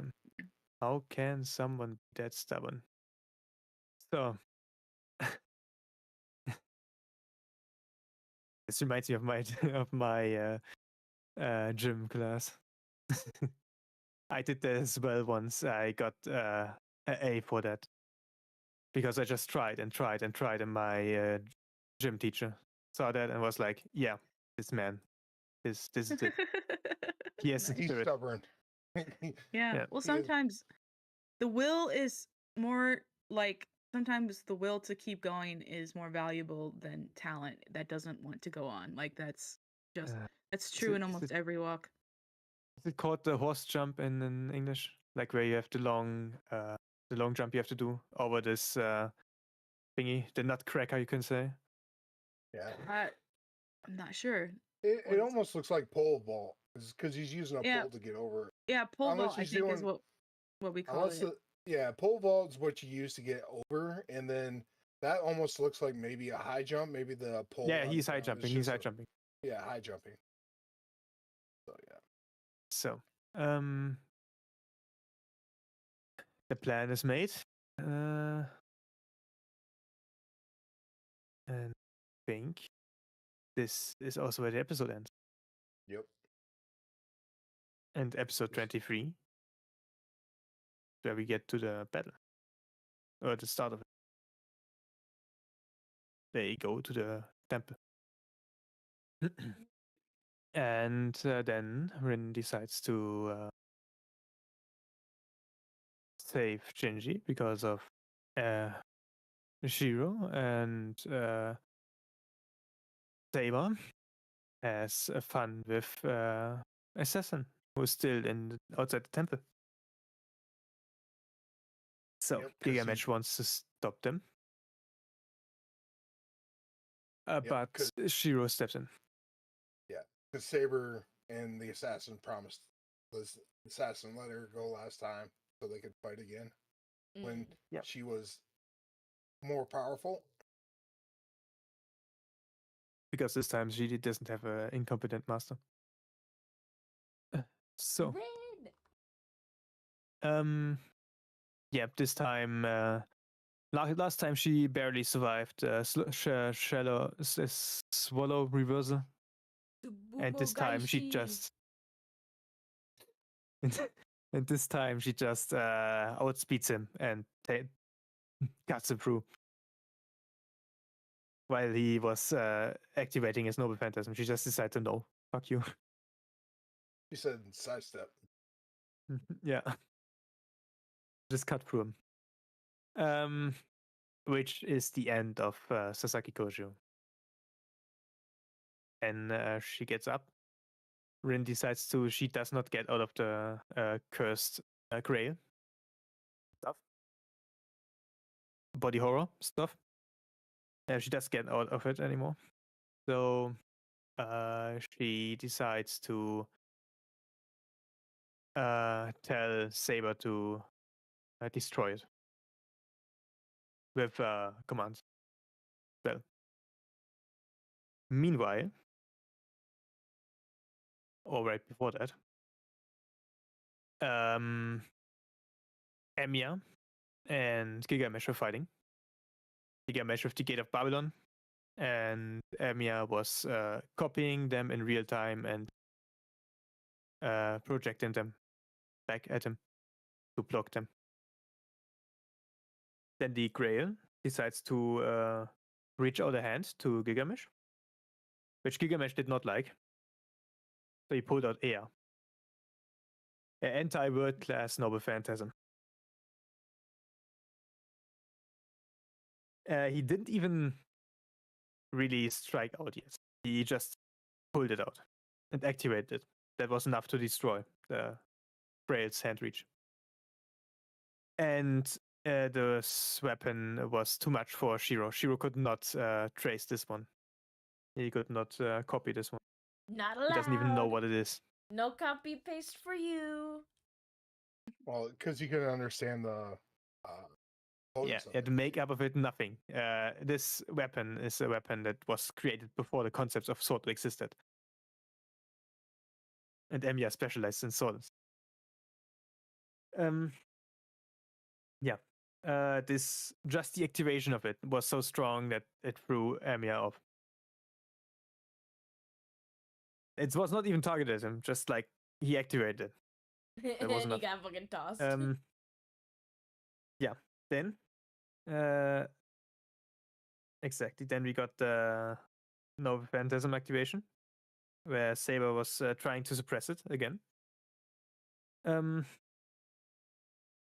And Shiro fights with Gilgamesh, and this time it's time for Shiro to activate his Noble Phantasm. He casts Unlimited Blade Works. And then we see it the first time of his own version, which is clear blue sky, no cogs in the background. It's just him, the swords, and Gilgamesh. Oh. And in This here. is in the final it- episode, right? Yeah. Oh, one Yeah. more. Yeah. Before the epilogue. Oh Exactly. yeah, epilogue. It's Before the 25. epilogue. It's 25, not 24. we are moving, guys. I see myself being done here before 3 a.m. Yeah.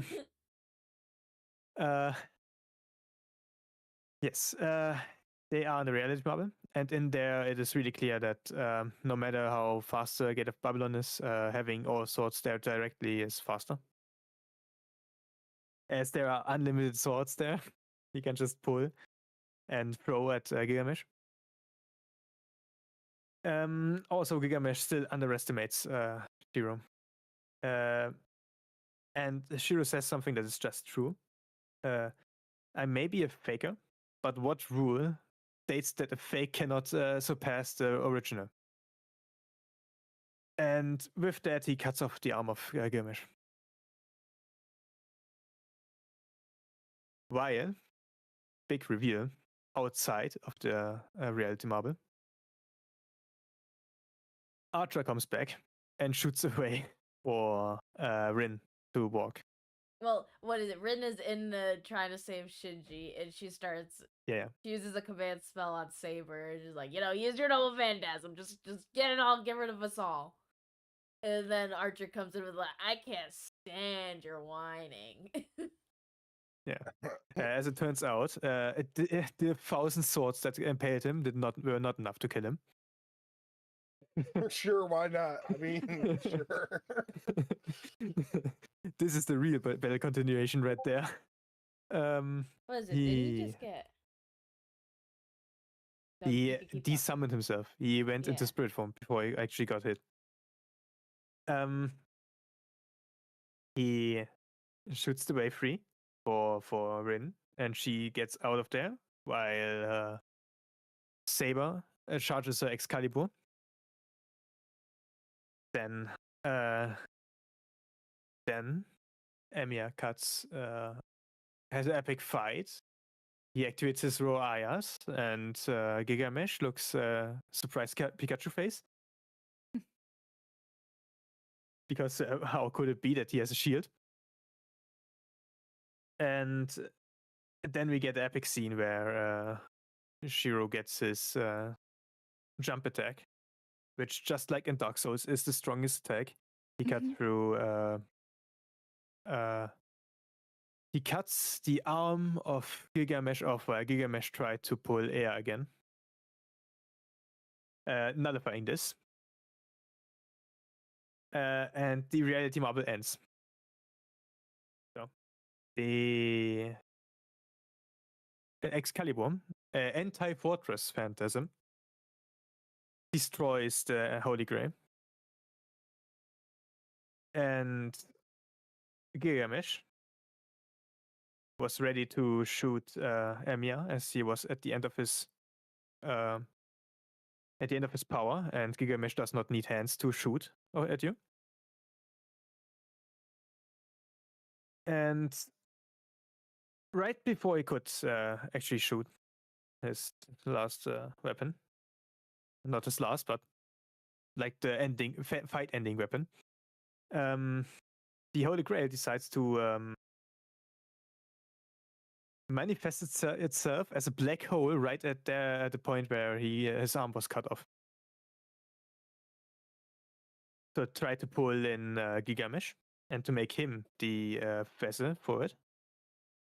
And Gilgamesh tries in a last-ditch effort to hold himself to take Emiya as like an anchor to not be sucked into the black hole. And Archer decides to do us the favor and shoot him in the head. Nice. Which is at the end of Gilgamesh. So how did Archer come back? Was he coming back as a guardian at that point, or what? No, he just was still there. He He just was was using there, independent That's- action, and he like phased out, I guess, before he like got finished off. He Look, did I not don't use know. all his mana. Look, he had Okay. like 3 swords into him. This is what I'm talking about, like story wise. Like, this is what I mean. It folds into itself. Like, if it was anybody else, he would have been dead.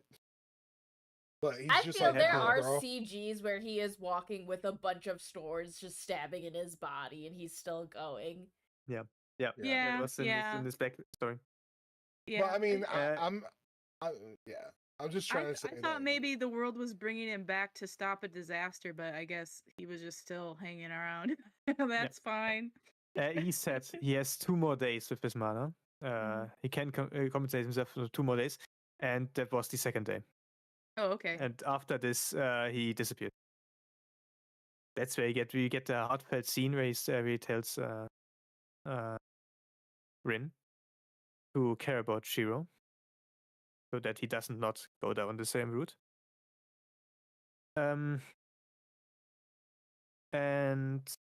Saber has a heartfelt moment.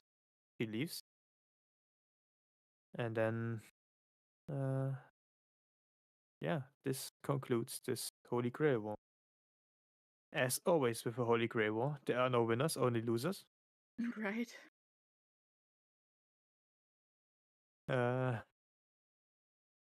And the biggest loser is the people that died for casters' mana resource. Mm. So Yep. That's Yeah. so gross. we get to the epilogue. It's slice of lifetime. Okay. We get to Did the anybody clock tower. before we get into the epilogue, did anybody else see Sunny Day besides me? Sunny Day. I'm not sure what Sunny you're referring Day. to. It's like alternative ending to this that came out. It's just like a 5-minute anime. No, I don't think so. Okay. Okay. I'll table it for now. But all right, go into the epilogue. Yep.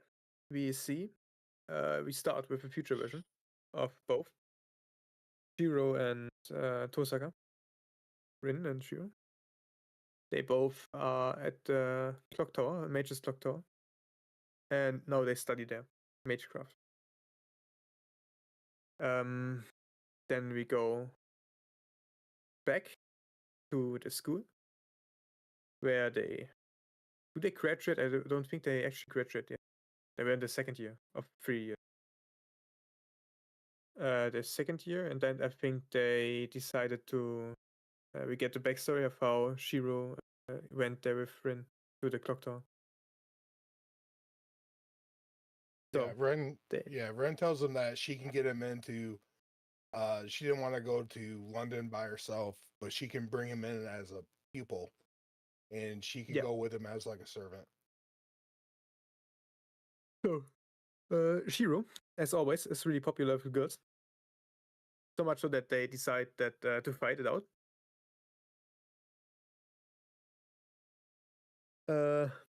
And then Rin brings him to the grave of Arturia. Which plot twist is not actually her grave. Because she didn't die. Spoilers.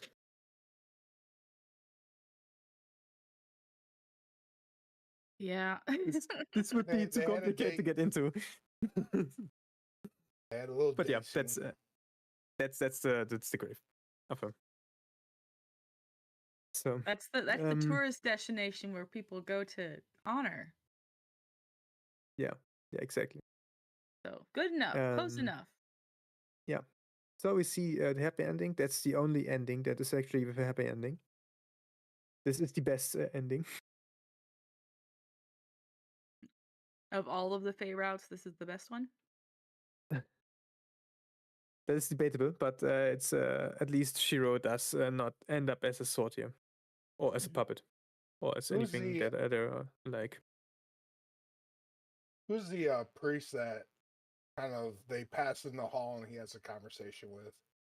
That is Lord El Meloy, and he has his own show, which, fun fact, happens after this, and I think in the manga or light novel of that, we learn what Shiro does after the Holy Grail War.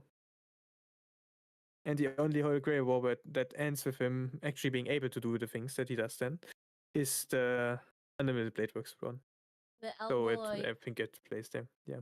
the Illinois case files is more of like a mystery, and it doesn't really touch on servants that much. And it's like more about like mages. But we get one nice character with that, and it's Gray. So is in the epilogue that girl that they meet in the hallway, is she a character elsewhere in the series? Edelfeld. Luvia or something? Edelfeld is. Mm-hmm. Yeah, Edelfeld. Yeah, the blonde. Yeah, Okay, so the yeah. Edelfelt family and the Tosakas. So the Tosakas are basically a smaller like branch of the Edelfelt family, so they are related. Okay. She Okay, definitely so- felt like she was an important character in a different show. Like she had main character energy for sure. Not here. Not here. Yeah. Yeah. And the reason why I bring the Sunny Day up is like Sunny Day. It was a anime that was released for the Blu-ray edition, and like it's only 5 minutes, but it actually has Ren and Shiro like use their magic to keep Saber in reality. So I don't know if that was because fans didn't like this ending or if Sunny Day was like a DLC in the game or something, but it's kind of a like I don't mind the epilogue. It's nice to see where they kind of went. But like Sunny Day, you get some closure with Saber that Shiro didn't get because by the time she released that, or by the time she destroyed the Holy Grail, she'd like disintegrated. So that was almost like a closure piece for Shiro and Saber. Yeah. Yeah, they definitely missed out on having like a final conversation. Yeah, because Ren got it with Yeah. Archer. With both but of them. Shinjo didn't get to talk to Saber. Yeah. Yeah. Yeah. Rin talked with both of them, and then they disappeared. Emiya was just left behind there. Yeah. That was the show. The next show in this series would definitely be the cooking one, where they just have a slice of life with every servant there in the Emiya household. With every servant, I mean all that are matter. So it's Saber, Medusa, Cullen, and Archer, I think. A cooking Fates. There is Yeah. the slice of life kind of cooking stuff. This is anime. such a wild series. Good lord. This is crazy. To me, this is crazy. There's also a carnival anime. Yeah. It's kind of funny watching it with people that know like more the world of Fate, because if I just watch this on my own, I'm like, yeah. And I think that reflects the scores that we talked about, because there's so much like stuff that you feel like you need to know for everything to make sense. Yeah, There's now I also much gotta stuff you can say, miss out if you don't actively watch it. I kind of like, I kind of want to keep watching. I will say that after like listening to you and Muru talk about like your experiences with the series, like I think I do want to keep watching more Fate. Like I guess I'm getting into another really long dark anime. Yeah, I would Dang it.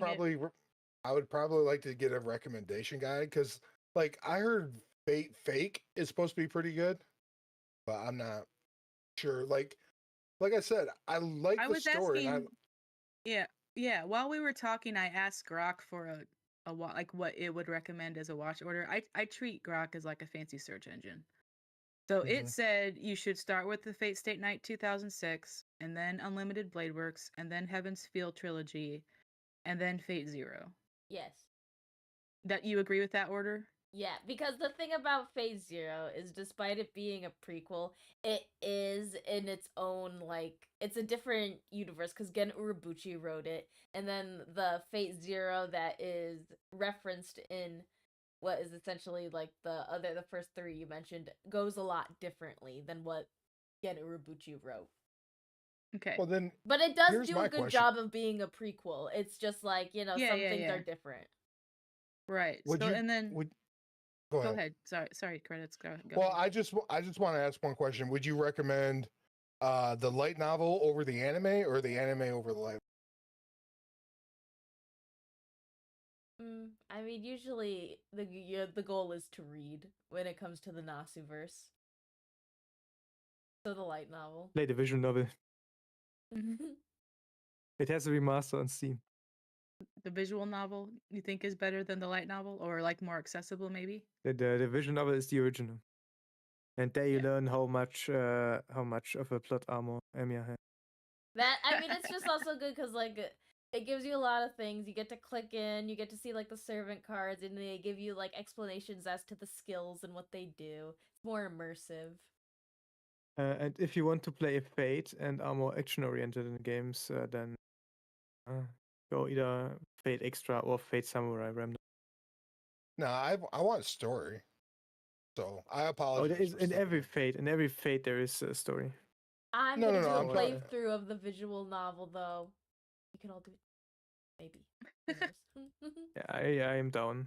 Maybe visual novels would be a way for me to enjoy a kind of gaming. If Moore streams the visual novel, I will watch it definitely. Yeah. Yeah, I I will. would definitely like to watch it too, just because, like I said, and it goes back to kind of like me and Lily score. The difference between you guys and us is probably because you know more lore, so rewatching it, you have more context of instead of us being lost in the weeds, being like, oh, how is Archer the biggest faker in the world? Like, yeah, I know he said he had 2 days, but like, you gotta be using up your mana if you're getting stabbed like 900 times. For me, the dislike was purely just about the premise of the battle royale stuff and like the Right. and the kind of like over the top convoluted philosophical rambling gets on my nerves. Like there was a lot of it, and I do like a certain amount of philosophical rambling, but like pick a subject kind of is my is my opinion. Like let's do one of these conversations instead of a dozen maybe, so that you can really think about it. But that's just my personal taste. And like I said, I did appreciate some of the philosophical messages we got, like Shiro choosing idealism despite knowing that it could lead him to despair. Like that is, I think, a powerful message that people do need to think about their ideals and decide with eyes wide open and with foreknowledge of where it could take them, instead of just going out the world like la la la, I'm gonna save everyone, and then getting smacked in the face and knocked down and bloodied up, and then you like crawl home. Like you have to know what you're getting into if you're going to choose to go try to help people. You can't just go up to some bum on the street and say, I'm going to give you $50 that's going to save your life. Like that's not how the world works. So I did like some of that stuff. So Yeah. And I think- Shinji not dying. Mad. Yeah, Shinji that- needed to die. Am I in? I am with the popular opinion that Shinji needed to die. Okay, then next thing you have to watch is wait a second. Fate Stay Night, Woe in Snow. It is one movie. Okay. Oh my goodness. It's the beginning movie of Of the Hemisphere? Prisma Ilia verse, and we don't talk about the Prisma Ilia verse, but this love the this Prisma Woe in the Ilia. Snow movie. Oh my word, there's so much. It's so There's much. so That's much. I took our tinfoil hats away, but I think I should have kept them on. Yeah, no, the Oh my Woe in the Snow movie pretty much they Well, get your maybe- Shinji death in the first seconds. Maybe I'll start by watching the 2006 because that is on High Dive, and I pay for High Dive. I need to justify paying for High Dive. I can also watch it now because it is finally where I can watch it. It's on Crunchyroll. Yeah, and Grok says that one Oh, is was it? Saber focused. Oh which, no, it was on Amazon Prime. I like Saber. Amazon Prime. Yeah. Well, this was fun. I really enjoy us guys getting together on Saturdays. I hope Moon, you liked coming over here and hanging out with us and explaining Fate to us. I did. I'll always talk about Fate with people. I love shilling it. Well, hopefully we can have you back on for something maybe a little bit different. But if we dive back into Fate, I know who to go see. Indeed. Besi- Keep me on. All right, and with But- that, I think we're good to end the stream and let Wolf get to bed. Yeah. Yeah. Oh yes, yes. I Good pre- night, everybody. Good night. I appreciate Yeah, everybody's good night, hanging out good with night. us. Thank you. Yep. Have a good one. Bye bye. Bye. Gamers, we did it. We did a Yap Fest. Did you guys enjoy it? Here we go. Let's go over here. Did you guys enjoy it? That was a long stream.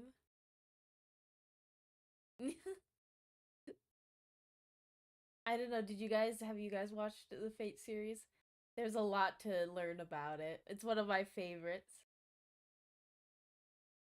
Yay! Don't worry, I do plan on actually streaming the visual novel of Fate Stay Night because I haven't played it myself. I mean, I know I had it going on in the background, but I started jumping around because I was just playing the footage, the background, the video footage of it.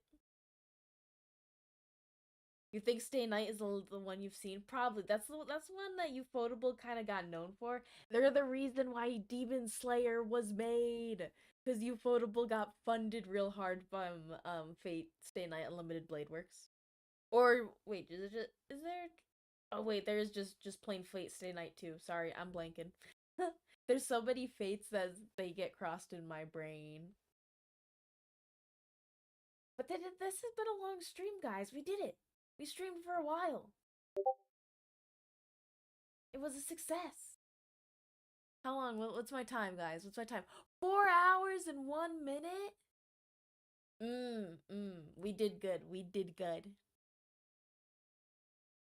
Though, I will say, today I had a long day. I went to a convention and I actually bought a lot of Fate merchandise. Is Feeble my #1 fan? I hope so.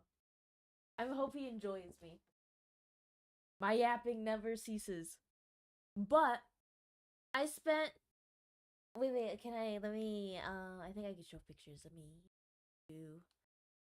open my Discord and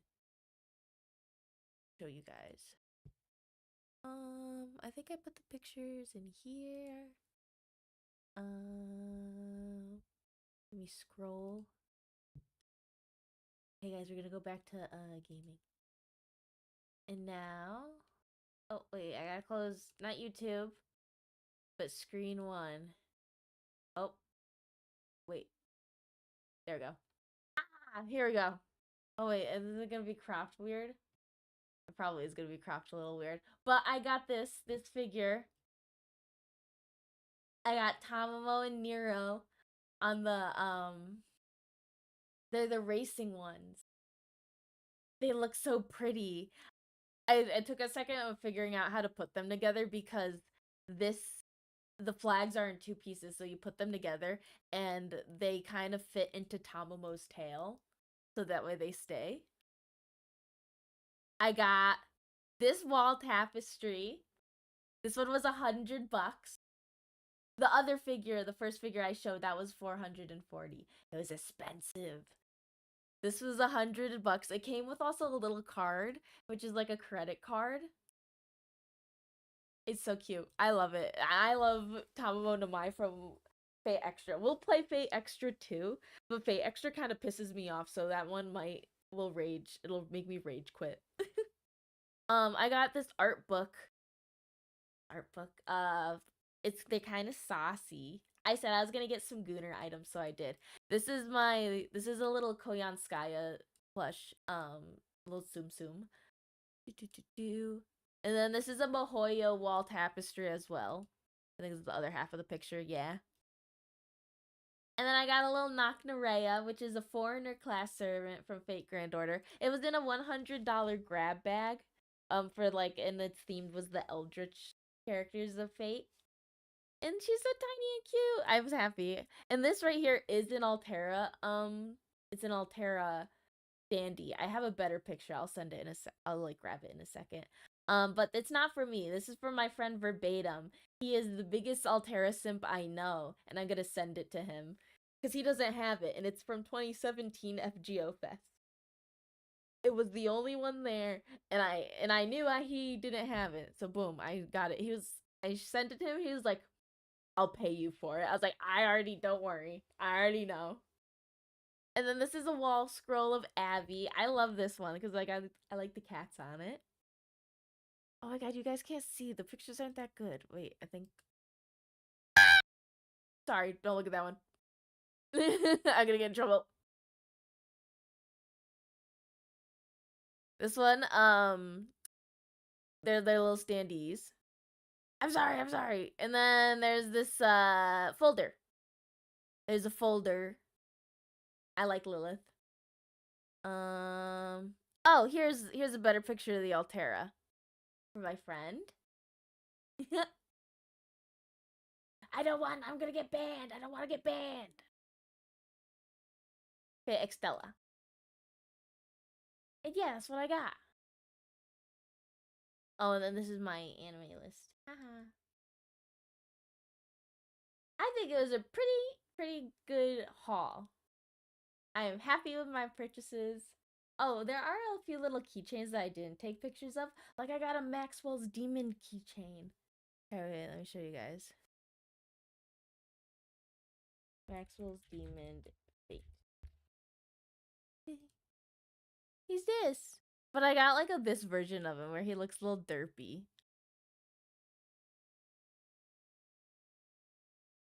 I like him. But I think with that, I probably should go to bed. I've been up since like 6 something. It's only 8:30. That's interesting. Though I still need to put some stuff away from my con going. I didn't finish cleaning because I had to start getting ready for stream. But I did manage to put most of my stuff away. It was such a good day. I hope you guys had a good day. And I hope tomorrow you guys have a good day for Easter. I might stream tomorrow. Who knows what I'll do. But, because I'm not really doing anything. I'm going to be lazy because all next week I will have a busy work week. I have so many tasks to complete. Yes, Torst, you must go to bed. Good night. It's too early for you. Goodbye. Have a wonderful night. Let me press the button. Ah. Here, I have to put my ending stream tunes on.